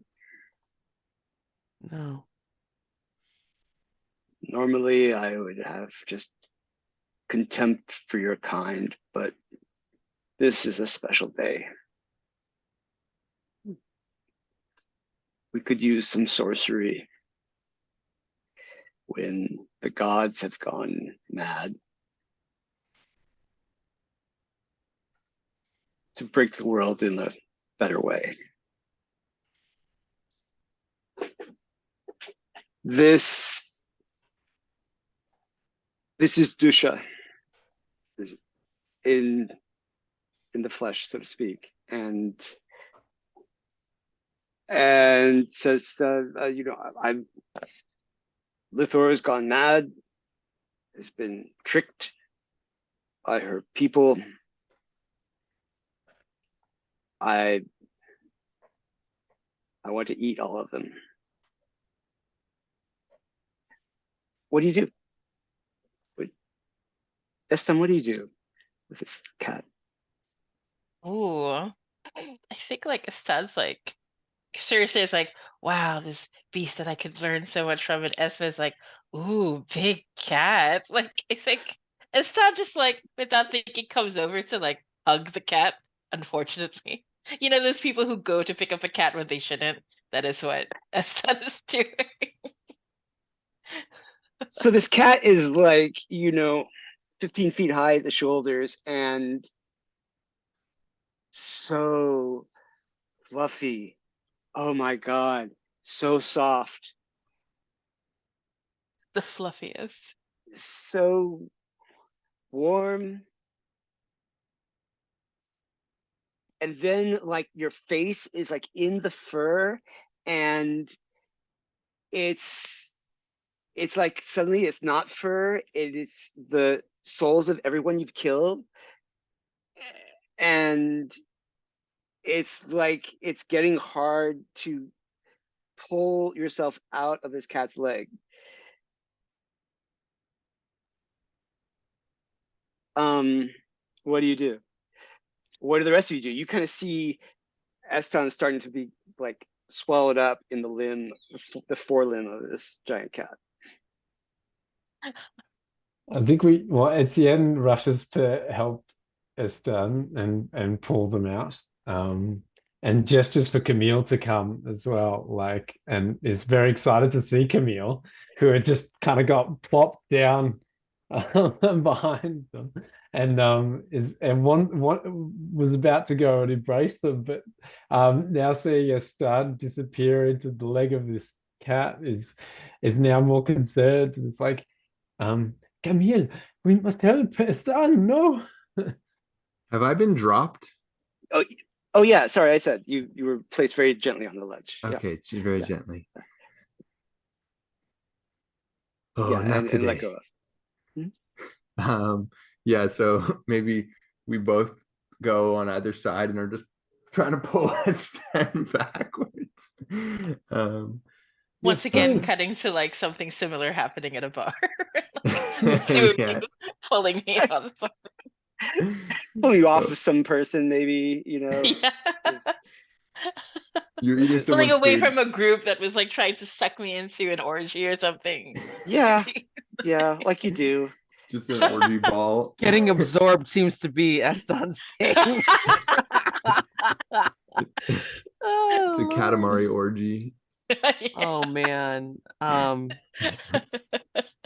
Can I like, you know, just for funsies, like, you know, just like see what kind of spell I get at this moment? Because I mean, like at this point, I mean, Circe's just reacting as the other two are like physically trying to do it. She's gonna try to just move some sorceress energy around and then see what happens.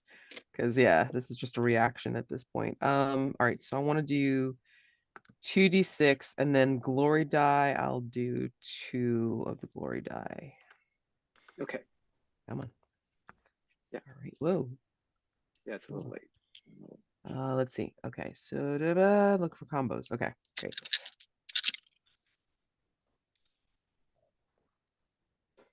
So let's see. 2 dice sum to that's someone. Okay, hold on. So I get 2 dice sum to 6, yes. And then 2 sequential value, yes. So if like, what if I have more than one pattern? Oh, you're on mute, I think. Then you get to choose. Ooh, okay.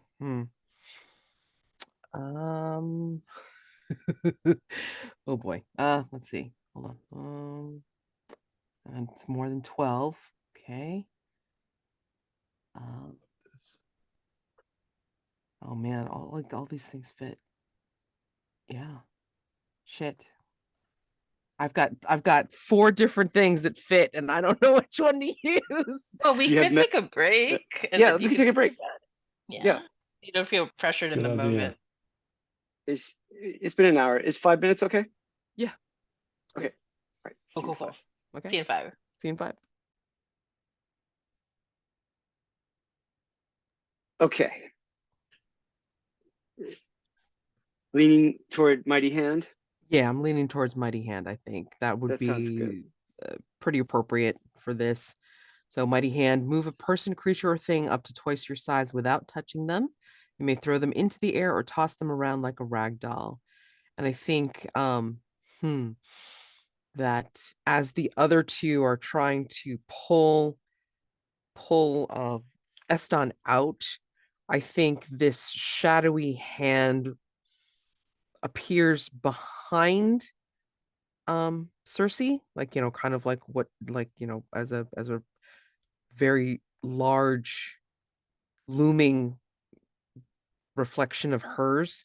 And what she does is she does this weird kind of like scooping motion where she's going to like insert the shadowy hand in between Estan and the cat, and then help push him away, so the other two can pull him off, pull him out.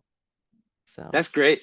I think it's exactly like you say. And Estan, you see light again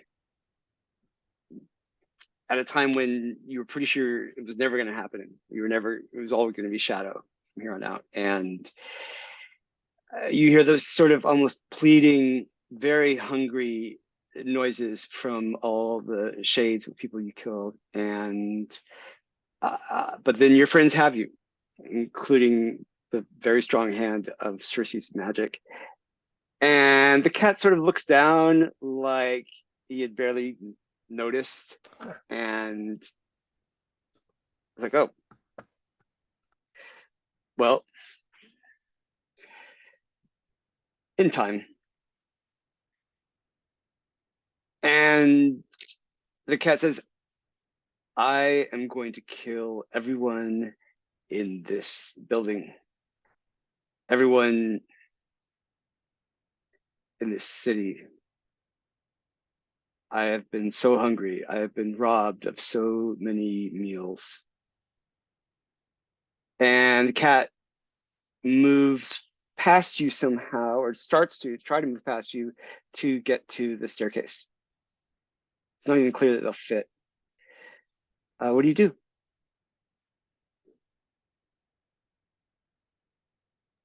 Yeah, I think like Estan will look towards Camille, but grab Camille first, like just really happy to see her in one piece. Uh and Estan will say, but denied as you were of feasting, does death not come when it is time? Is there not a consequence for feasting too early, too soon?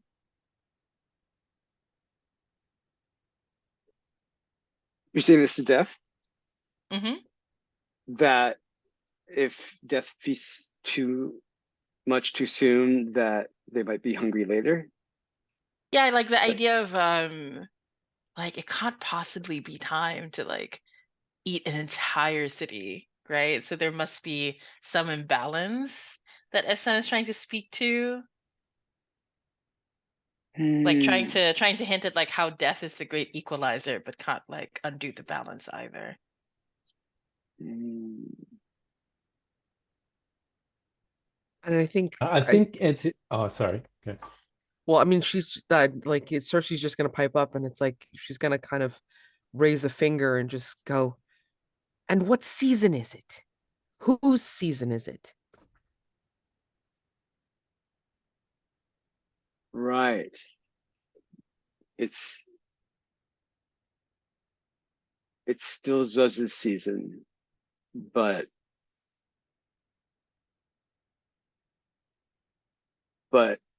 their grasp is getting tenuous. I think this is that same as it. It's a perilous time, a time between years. It could be my year, just for a few days. And like, Dish is not in the rotation, like. Oh no, And like yeah, Circe's all for it. I mean, like, of course, like, chaos, chaos agent. It's great. So I she's like, think, yeah, go ahead. no, she's just gonna like fold her arms and just be like, well, I guess But they. I think that Estan, your logic, be it from an unlikely source, has gotten the cat's attention, and they say, not everyone in the city, maybe just the moon.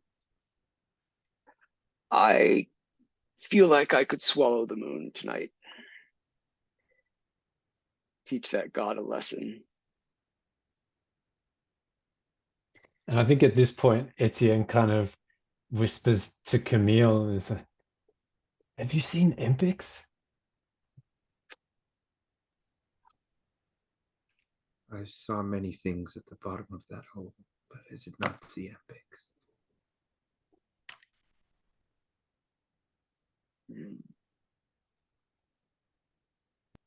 And I think Etienne concern is over Etienne's face. But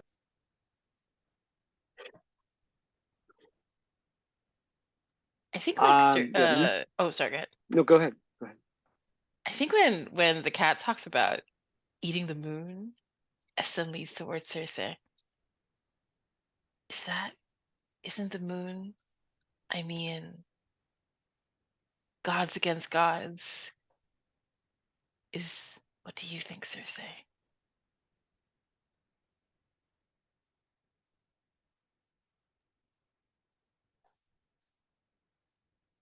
you're muted. I say that we should let them fight it out and let it be sorted by the winner. Before sorcery swoops in and makes its way through everyone. There will But always be chaos in the world. and Estan is like thinking about their friends back in the brothel, but will everyone be okay? Not to be caught up in between gods. As long as everyone's okay.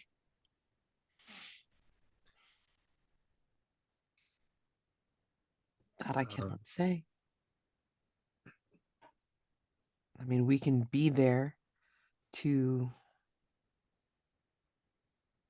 help them not be in the path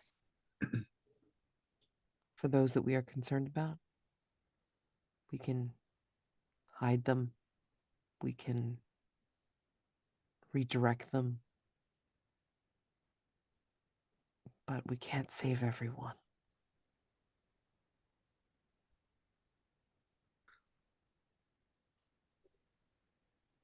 Camille, you may have the closest bond with this being of anybody. What do you do? Now that Camille is back out of the lens of the dead and is reunited with her friends, she's thinking about her family, and she's thinking about her home, and she's thinking about all the living things that belong to this world.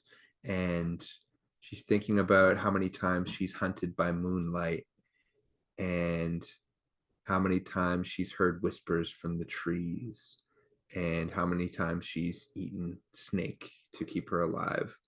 And she turns to the great cat and says, "Great hunter, the moon would make a mighty feast, but would you not first hunt down those who have wronged you, who have stolen from you, who have conspired to lay siege to your realm?" Yes, them first. But Lithor is one of the conspirators, one of the thieves. Misled though they may be, they must pay. They shall all pay. And now, if you'll excuse me, I must get started. And the cat pads between you and squeezes into this hole, and you just start walking up these stairs. You see this enormous tail flicking out the mouth of the staircase tunnel, and you hear cries and screams and shouts of alarm, and not like a lot of combat kind of thing. You hear a little bit of clanking of soldiers' armor, but there's no like sounds of biting or dismemberment or anything. Just their screams, and then like one by one the screams are silenced, and the cat's tail is gone up by now. And then things get very quiet up there. What do you do?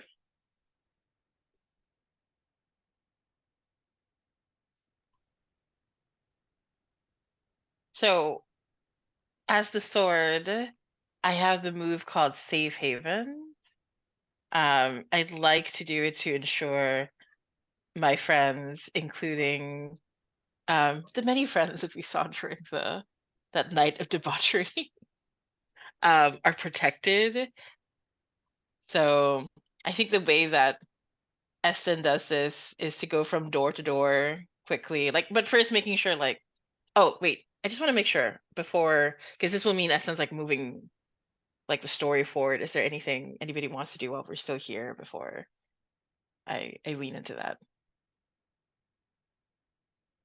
But yeah, so I think like Estan goes from door to door, making sure there's a mark left on the door so that death will pass over and not see it, is the hope, basically.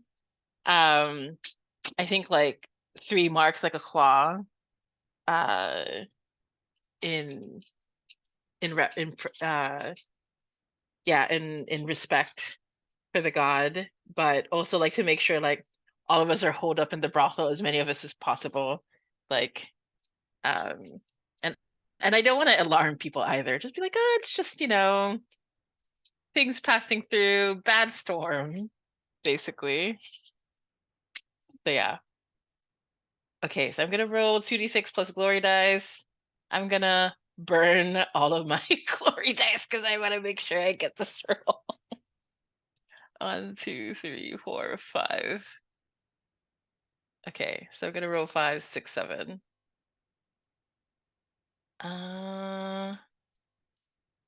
Okay. Yeah. Okay. Rolling. Highest is 4 to 6. 10, right? That's Okay. a partial success. Oh, I don't believe it with 7 dice, oh, but it can that's happen. somebody Yeah. could hearten that if you. Well, Etienne will. Etienne will definitely hearten. Yeah, Etienne is not a stranger to Babilos, and as we've already established, been to a few carnivals here and knows some people. So Etienne's gonna go help Estan going door to door as well. And I think we've got 4 dice together. Yeah. So I'll roll that. Okay. And can you add glory dice to this or not? No, this one's just the Okay. heart dice. Okay, so I'll just roll that. There's a 5. Oh, nice. Perfect. Okay, Perfect. it's a full success. Whew, okay. So, in a full success, you find a place or situation where the threat either cannot find you or cannot reach you until circumstances change. So, yeah, and I think like as the night passes, Estan will do his best to tell stories to distract people by the candlelight. Like when there's a storm and then like the power's out and that kind of that kind of vibe, and all the stories of like, and my friend Etienne, glorious as they were, and Camille, like I'm just like talking about all my friends and how awesome they are, right? And Pix so in love with me, unfortunately. Just going on and on. So just to back up a little, when you all were coming out of the palace, everyone was dead. And there was no blood. They were just lying on the floor without breath. And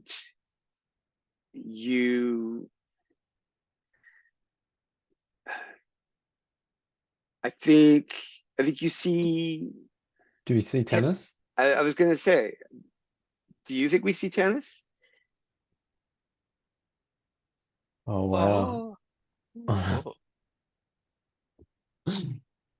I don't know. I think I think maybe yes. I Okay. think yes. I think we see tennis. Okay, Tannis's body is there, dead, Yeah. stone cold, and eyes maybe still open, you know, like whatever, looking whatever they saw last. And then you go out into the street. Oh, and you know, and the gates to this palace are now wide open, and there are eerily empty streets, and sometimes you pass people who are just lying there dead. And as you are getting into the brothel and getting all your friends in, and you know, also you're marking lintels over the doors, but you're also getting to the brothel and getting everybody safe. You see this enormous shadow that it's just where the stars are blotted out, leaping into the sky and going for the moon. And then there's like a partial eclipse on the moon, and the Milky Way starts writhing around like a snake's body, just in these twitching spasmodic throws. And then you know how when you have a partial eclipse on the moon, it can get red, like that happens. And then you're inside and you're telling stories and you're keeping everybody not just safe, but unconcerned. And it's like a storm comes through and the whole place shakes.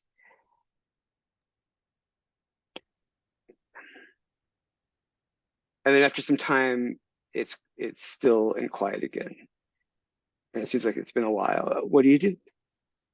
I just want to say, Etienne, if I think Etienne is out looking for Ampix. I don't think Etienne is there. If Ampix isn't there in the house, in the brothel, Etienne, that was one of the reasons Etienne was going door to door to help.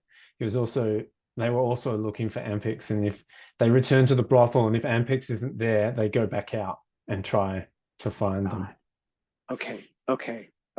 So you're out there when the whole moon goes blood red, and then it goes completely dark. A shadow passes over it on two sides, and then it's gone.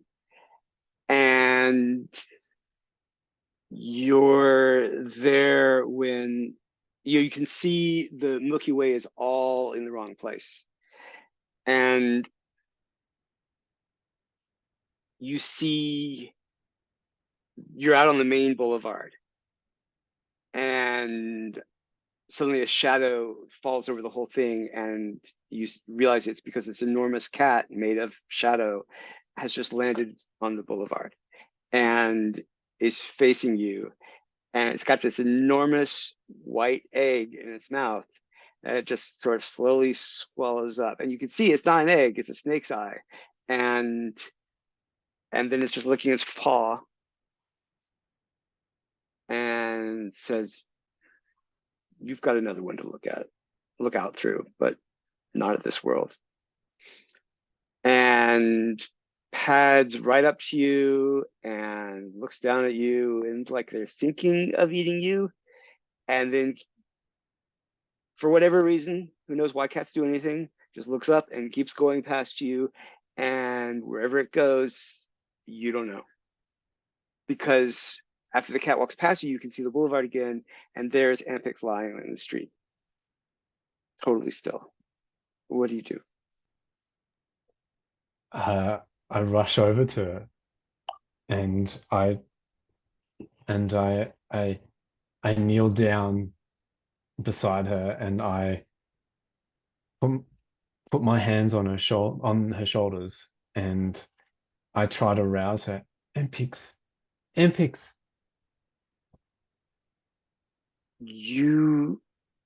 She seems to be completely still and not breathing. You could beseech the forces.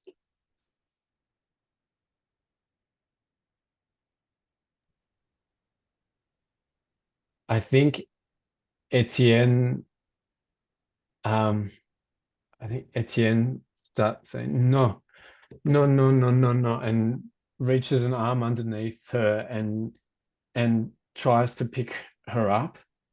And they stagger because they're still, weak. And the bandage on the tourniquet on the hand comes loose, and they try to get a better grip, and there's blood smeared on Ampix's pale white shoulder as they try to pick them up, and Etienne succeeds in getting her up and takes a few steps before they stagger to their knees again. And I think they look up at the sky as if to like beseech the heavens, and there's no moon, like it's black, and they start they start to sob, and I think at that point, I think the there's a like the chest is heaving, and there's a they feel a breeze come from behind them, and they take it seems to calm their distress and their breathing, and Etienne closes their eyes and call and Zeus, it's been a long time, but I need your help again, my friend.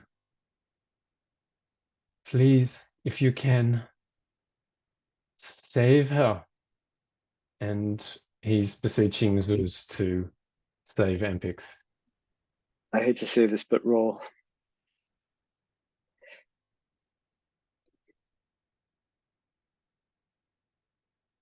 I mean, So, add a heart die for Ampix. okay. Use 46. 46? Okay. Yeah. Okay. Definitely, can I take a curse or not with this one? Yes, you can definitely take a curse. Definitely taking a curse. Okay. 46 plus a curse. Here we go. 1, 2, 3, roll. It's an 11. She shudders. She breathes. She takes in a big breath. Her eyes flutter open. She looks at you. And she smiles. She looks so glad to see you. And she reaches up to your face. You're crying? No, don't cry. It's okay. It's okay. What did I miss?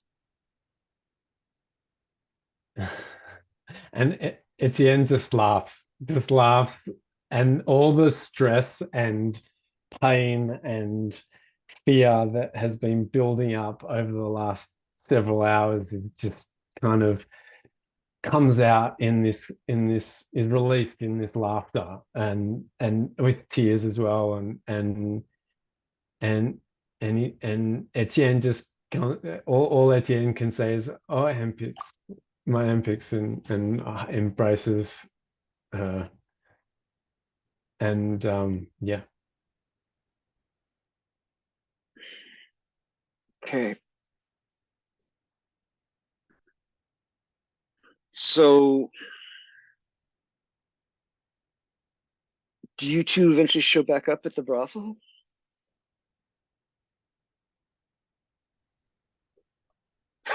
I don't know.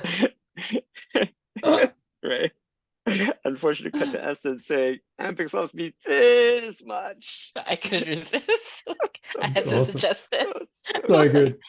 After that I think we heartfelt should do moment. it. Do it. I think we need to do that. I think we And have like to then do the that. door opens and you two come in. Like Obviously. And And Esmond's all- like, but for Amphix's sake, I had to turn her down. Like, to and all these protect her. flute girls and flute boys are sitting around spellbound in this circle of story time, you know, legs crossed or leaning over. Like, Etienne, is that when you two come in? Or Yeah, I think so. okay. Okay. And I think probably Circe notices, aside from the smiles and the tears and the wrecked clothing, I think Circe notices the cut on Etienne's hand and the darkness pouring out of it. Yeah, that's never going to be hidden from her. Not at all. So, Yeah. I think that the darkest night ever is ending. They're all going to be dark now.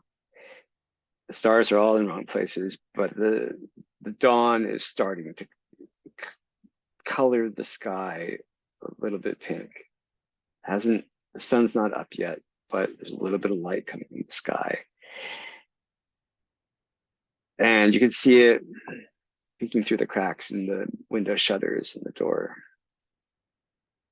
But what do you do?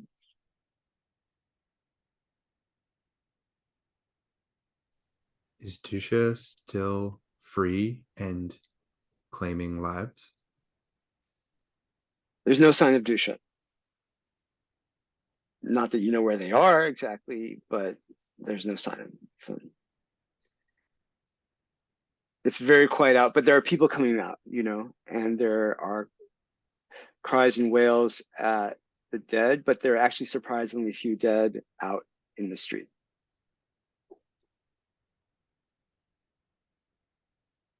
And I would like to let each of you do your own epilogue. Ooh. Well, I know that I am beholden to death now. I like that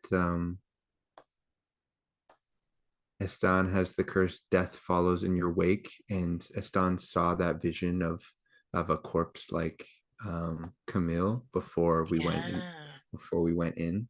And I think maybe I'm there that night, but I'm not myself, and you see flickers of me, of dead me.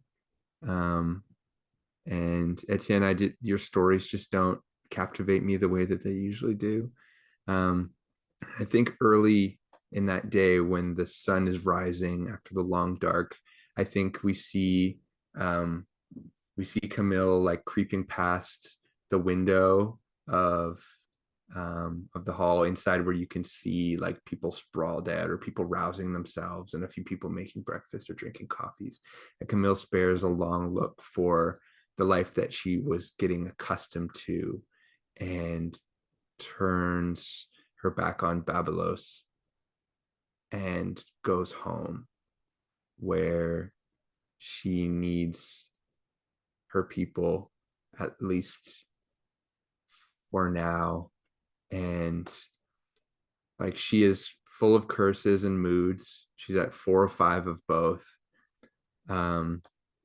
the shadow cats have my scent. Like I feel like I'm seeing this great black cat everywhere, and my shadow is haunting me more than it was before. It felt almost like we were working together, and now I don't know what to think. And I took humans scorn you for being too animal, and I think after like the display of ferocity and of fighting and of like riding in on the god of death, I feel like I've brought this upon Babilos in a way, and I'll never be free of it. So I just need to go to the place that knows me best.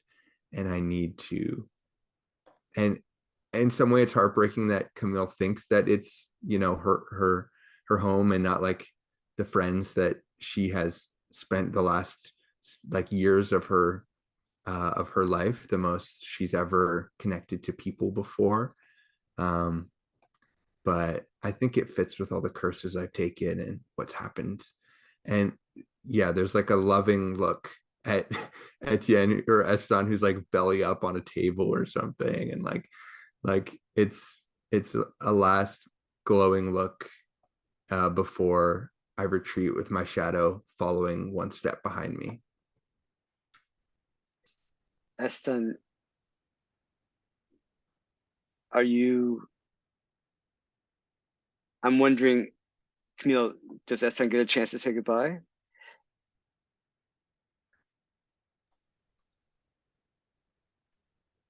There might have been a chance the night before, but I don't think Camille would have broached the subject. I think Camille would have put on a face for a while, and they would have pulled a few of their classic moves, and made it feel like we were all safe together for this moment. But I don't think there's a formal goodbye. There might be a knowing between them.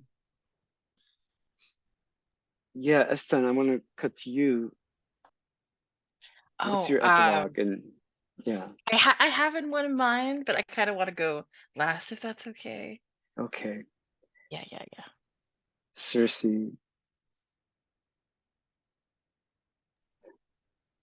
I think,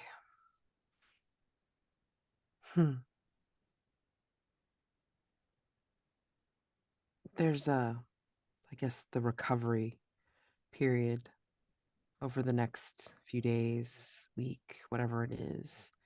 And she observes her friends and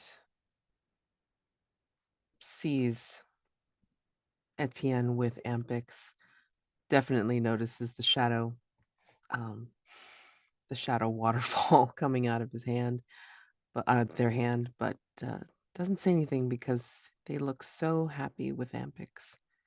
And there's a smile that comes to her face, but she stays back in the shadows, keeping her hood on her head because she knows that anytime that she takes any of her wrappings off of her hands, whatever she touches warps and strain and turns strange.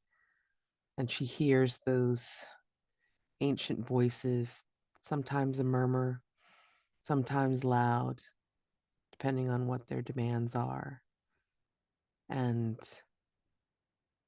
the stars are no longer visible to her because, in the way that the night has lasted longer and longer, is that clouding the edges of her vision are these shadowy mists. And even when she looks up into the sky and then searches the sky for light, it is not apparent to her anymore because now the shadow has started to close more in and it's more focused now. And she believes in this way that she's probably going blind.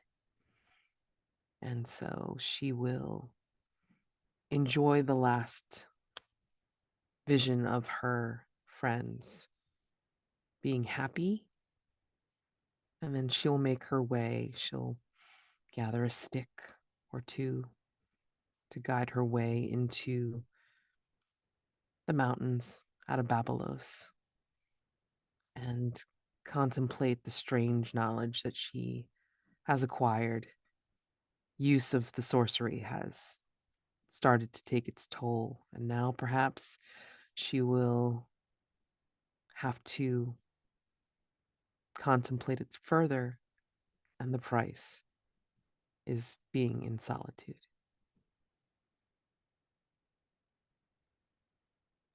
Ooh. Wow. Okay. I think we're breaking up. Etienne?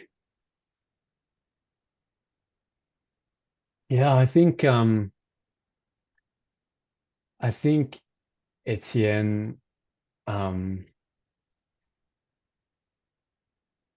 realizes how much has I think they realized in that moment when they were going to lose Ampix how much that Ampix meant to them. And having had some connection with Ren, I think in some way it freed them a little bit, even though it bound them to death and quite physically as well as spiritually. I think it also kind of liberated them in that they're, especially with the in the events that followed, all I think Etienne has had enough of death and seeing all the people that they liked or loved in Babilos who were killed, the face of Tanis and those friends haunt them. And I think they embrace the love that they have for Ampix. And I don't want to speak for Elle's character here, but so I'll just say that I think Etienne falls for Ampix again, or maybe for the first time properly, and but it doesn't bring them, and despite their outward appearances, it doesn't bring them the joy that they would have expected, or that perhaps people think. The curse that I took for Etienne was you are unhappy in love, and I think that is reflected by the guilt and the death that was associated with their actions and their irresponsibility and their and their and their and the recovery that they've had to do. And I think Etienne perhaps restores themselves a little bit in Ampix's eyes and tries to make amends by helping the town of Babilos through the recovery period and bury the dead and look after people and with the help of their friends. And but I think that Etienne can't stay, and I think that I think shortly after Circe leaves, and I think I think I think Etienne sees Circe leave. I think there's a scene where Etienne notices Circe leaving and wants to go after them, but is held back by the guilt and the pain and their feelings for Ampix and lets them go. And I think shortly after that, Etienne takes their Amagi out to seek fairer shores and asks Ampix to come with them, even though the memory of Ren and all those who died still haunt them. Yeah, that's great. And I think something about that shadow coming out of your palm is also giving this distance. Absolutely. Like, Yeah. and I think as we see, I think we see like the last shot, perhaps, like depending on what, like, following Estan's epilogue, but I think that the shot that we see looking at Etienne's epilogue is Etienne on the prow, standing up, looking out across to the horizon, with shadows leaking out of their palm and whispers in their ear and faces in the water below them of the dead. Yeah, wow. Right. Okay. Okay. That's done. Yeah, and I think the morning Camille leaves, Estan makes Camille's favorite breakfast and leaves it out. And like when she doesn't come for it, he cooks her favorite lunch, leaves it outside her door. And when she doesn't come for it, he cooks her favorite dinner. And then Estan slowly notices like things are like pulling apart among their friends. Um, and so when Etienne lets Circe go, uh, that's when Estan kisses Etienne on the cheek and Amphix on the other and leaves them. That's when Estan follows Circe like a shadow to make sure she makes it to where she wants to, okay? And the whole time, Estan, like death is following Estan in the shape of like Estan as a child, and Estan pays their respects to death, finding those creatures or people who die alone, making sure they're buried and taken care of. And each time Estan does that, they find a fragment of a song for death that they sing along the journey. And the child that is Estan as death like grows up slowly each time until finally when Estan reaches the end of his journey, the child is the same age as Estan is now. And Estan says, I accept death as a companion, and I will find love in the arms of death. And that's when Estan goes into Camille's village and seeks out Camille to like play with the cats and waits to I think like it's gonna end with Estan like making their way to Camille, seeing if she's open to accepting Estan being there. And I think you finally get a big fluffy hug that doesn't haunt you with all the lives that you've taken. This one is just simple, and I think Camille's like covered in furs. And maybe it's a colder season, and and I think we get to playing like only cats know how to do. Um, and you are welcome.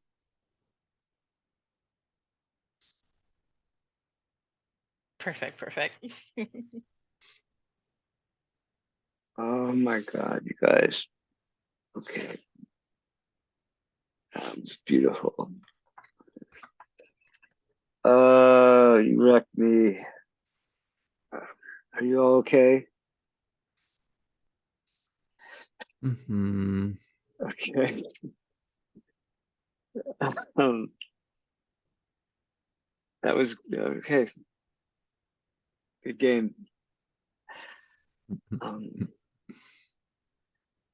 Thank you so much. Thank you so much. I'm not gonna get into playtesting notes. That would be kind of silly right now. So hit me up on Slack or wherever if you have anything, or fill stuff in the Google Doc. But this was lovely. I can't say enough how amazing you are. Yeah, thank you so much, everybody. That's such a beautiful game. That's great. You Oh brought it today, Chris. Yes. Oh gosh. You all brought it. I was rising to meet you. Oh Yeah. gosh. Thank you all. Oh my gosh. Okay, I'm all flushed. Have a lovely night. Have a lovely morning. Yes. For those of you on the other side of the ball. And Stars for everyone, yes. yes, yeah, right. Stars and wishes. Anybody? I actually wrote stuff down, like just just the details of the things that just kind of got um got me, like when Etienne was like revealing, like just talking about the creaking of the ship in the wind, and then um when the ghost tells you to not fuck it up, and then just a little dead, and then Camille. I mean, the conversation that Camille and Estan would have, um, kind of sums it up with what um, Estan said about such poetry of violence. I mean, like, you two were like almost making like pacts back and forth between you two, and just like being about how you are one, and then you go where you go because you are the wild things, and Camille moves like lightning, and then Estan is the thunder that comes up afterwards. Oh my gosh. And then yeah, just oh my gosh, just so many good moments and character reveal, like not character reveals, what am I trying to say? Like just things just like, so in character for everybody. And yeah, it's like kind of like that weird balance of like feeling and not feeling about your character, and then feeling and not feeling about everybody else's character and still crying anyway. So yeah, that was me. Everybody stars for that. And yeah, wishes. I mean, I'm a softie, so I feel I there's very seldom I will say that I don't feel anything about a character, or characters, in a game. And yeah, this was one of the big ones. This is one of the ones that, like, broken heart, flaming heart, what, like all those heart emojis, whatever. That's everything. So, um, not that I want to feel like this all the time, but I mean, yeah, like to wish to find, like, more awesome players and uh, game facilitators to create this experience. That's what it is. It's like it wasn't just a game; it was an experience. So thank you all. Thanks, Mads. You were amazing. Who wants to go next? Matt?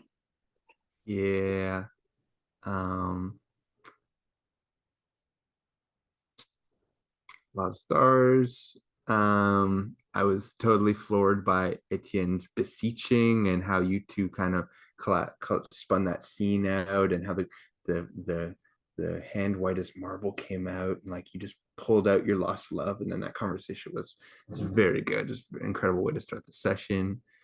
Um, uh, Circe's epilogue was definitely heartbreaking, and um, I loved that you spun up a portal to kind of maybe like pull us out of danger, and then we were like, "Come on in, baby." um, and it's done.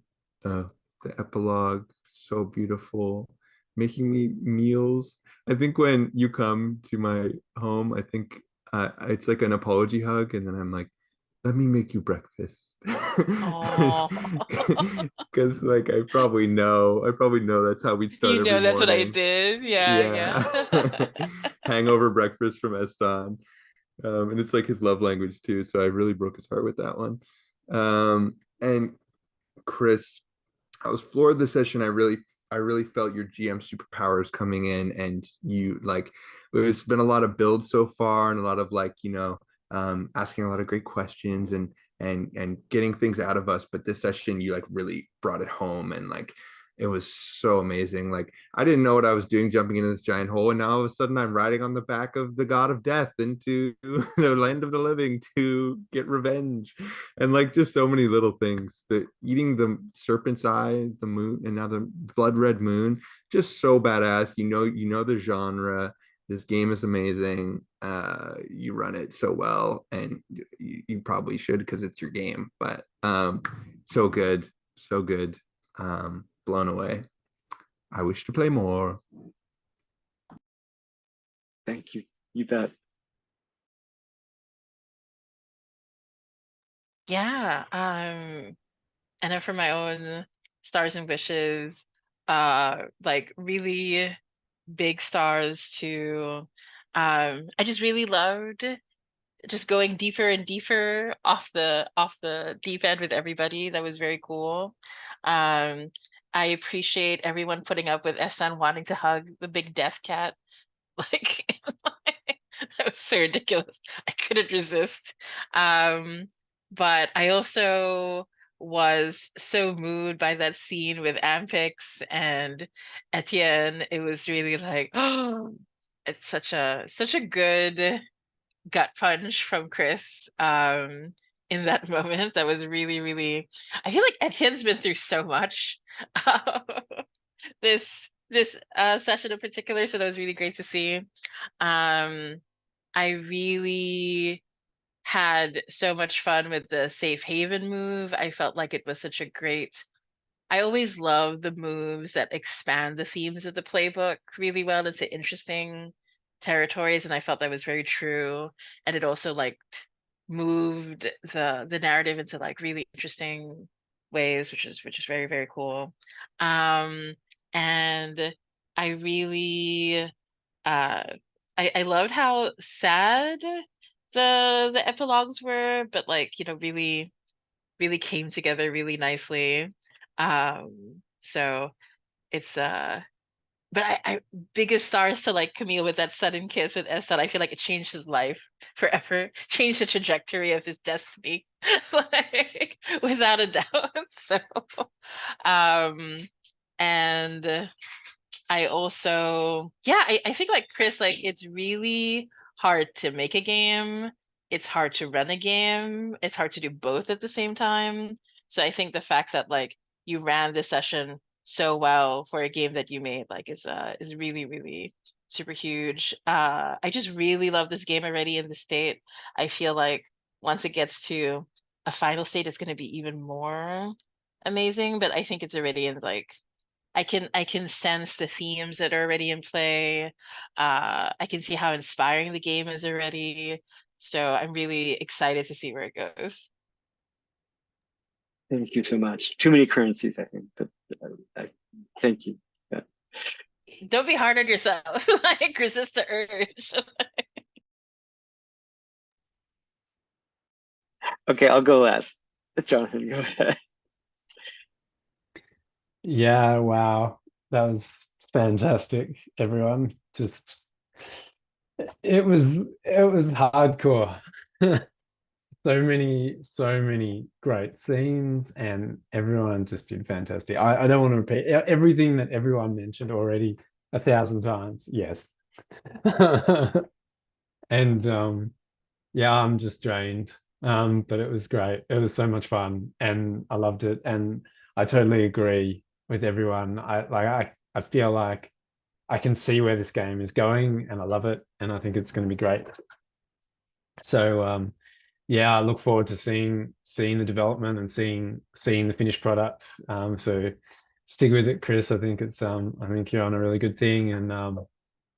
And Chris, like again, the superpowers, GM superpowers was awesome. I thought it was so good to see the gods come, in full force this session. Like I felt like we needed it and you brought it in spades, and I think it was just so good.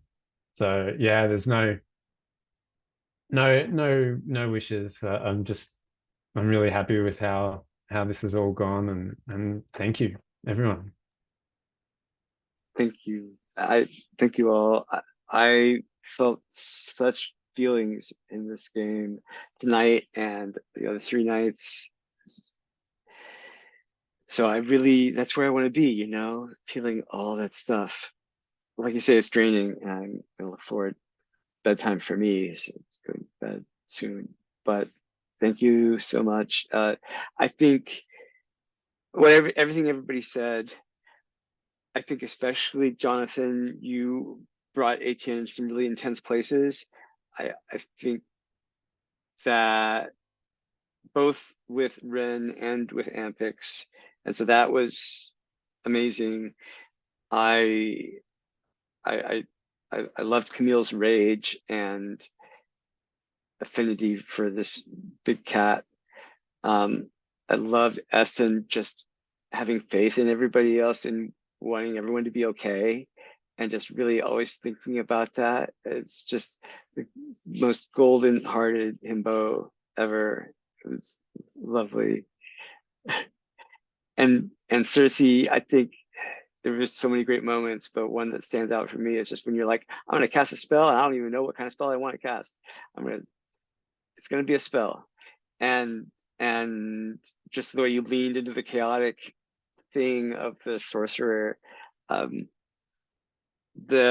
at the same time doing a move where you said, no, I'm gonna beseech sorcery and cast this one spell and make it happen. But that's just the mechanics. The story arcs for everybody were really incredible, and that's what brought everything out of me, of whatever came out. I can't really talk anymore. Thanks again. Take care. I'm gonna come up with a version of this that I can share on the Gauntlet that other people can play without me. And I really hope to play more games with all of you and with Elle on the Gauntlet soon. Agreed. All right. Thank you guys so much. It was Thank wonderful. you so much, everybody. Shout Take out to care. Elle. Woo! Yeah. Woo!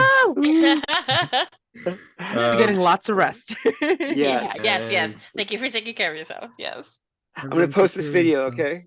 Yeah. You have my absolutely. permission. Absolutely. Okay, awesome. Permission. All right. Yep. Bye. Okay. All right, Bye. take care, Bye, everybody. everyone. Take care. Bye. Bye.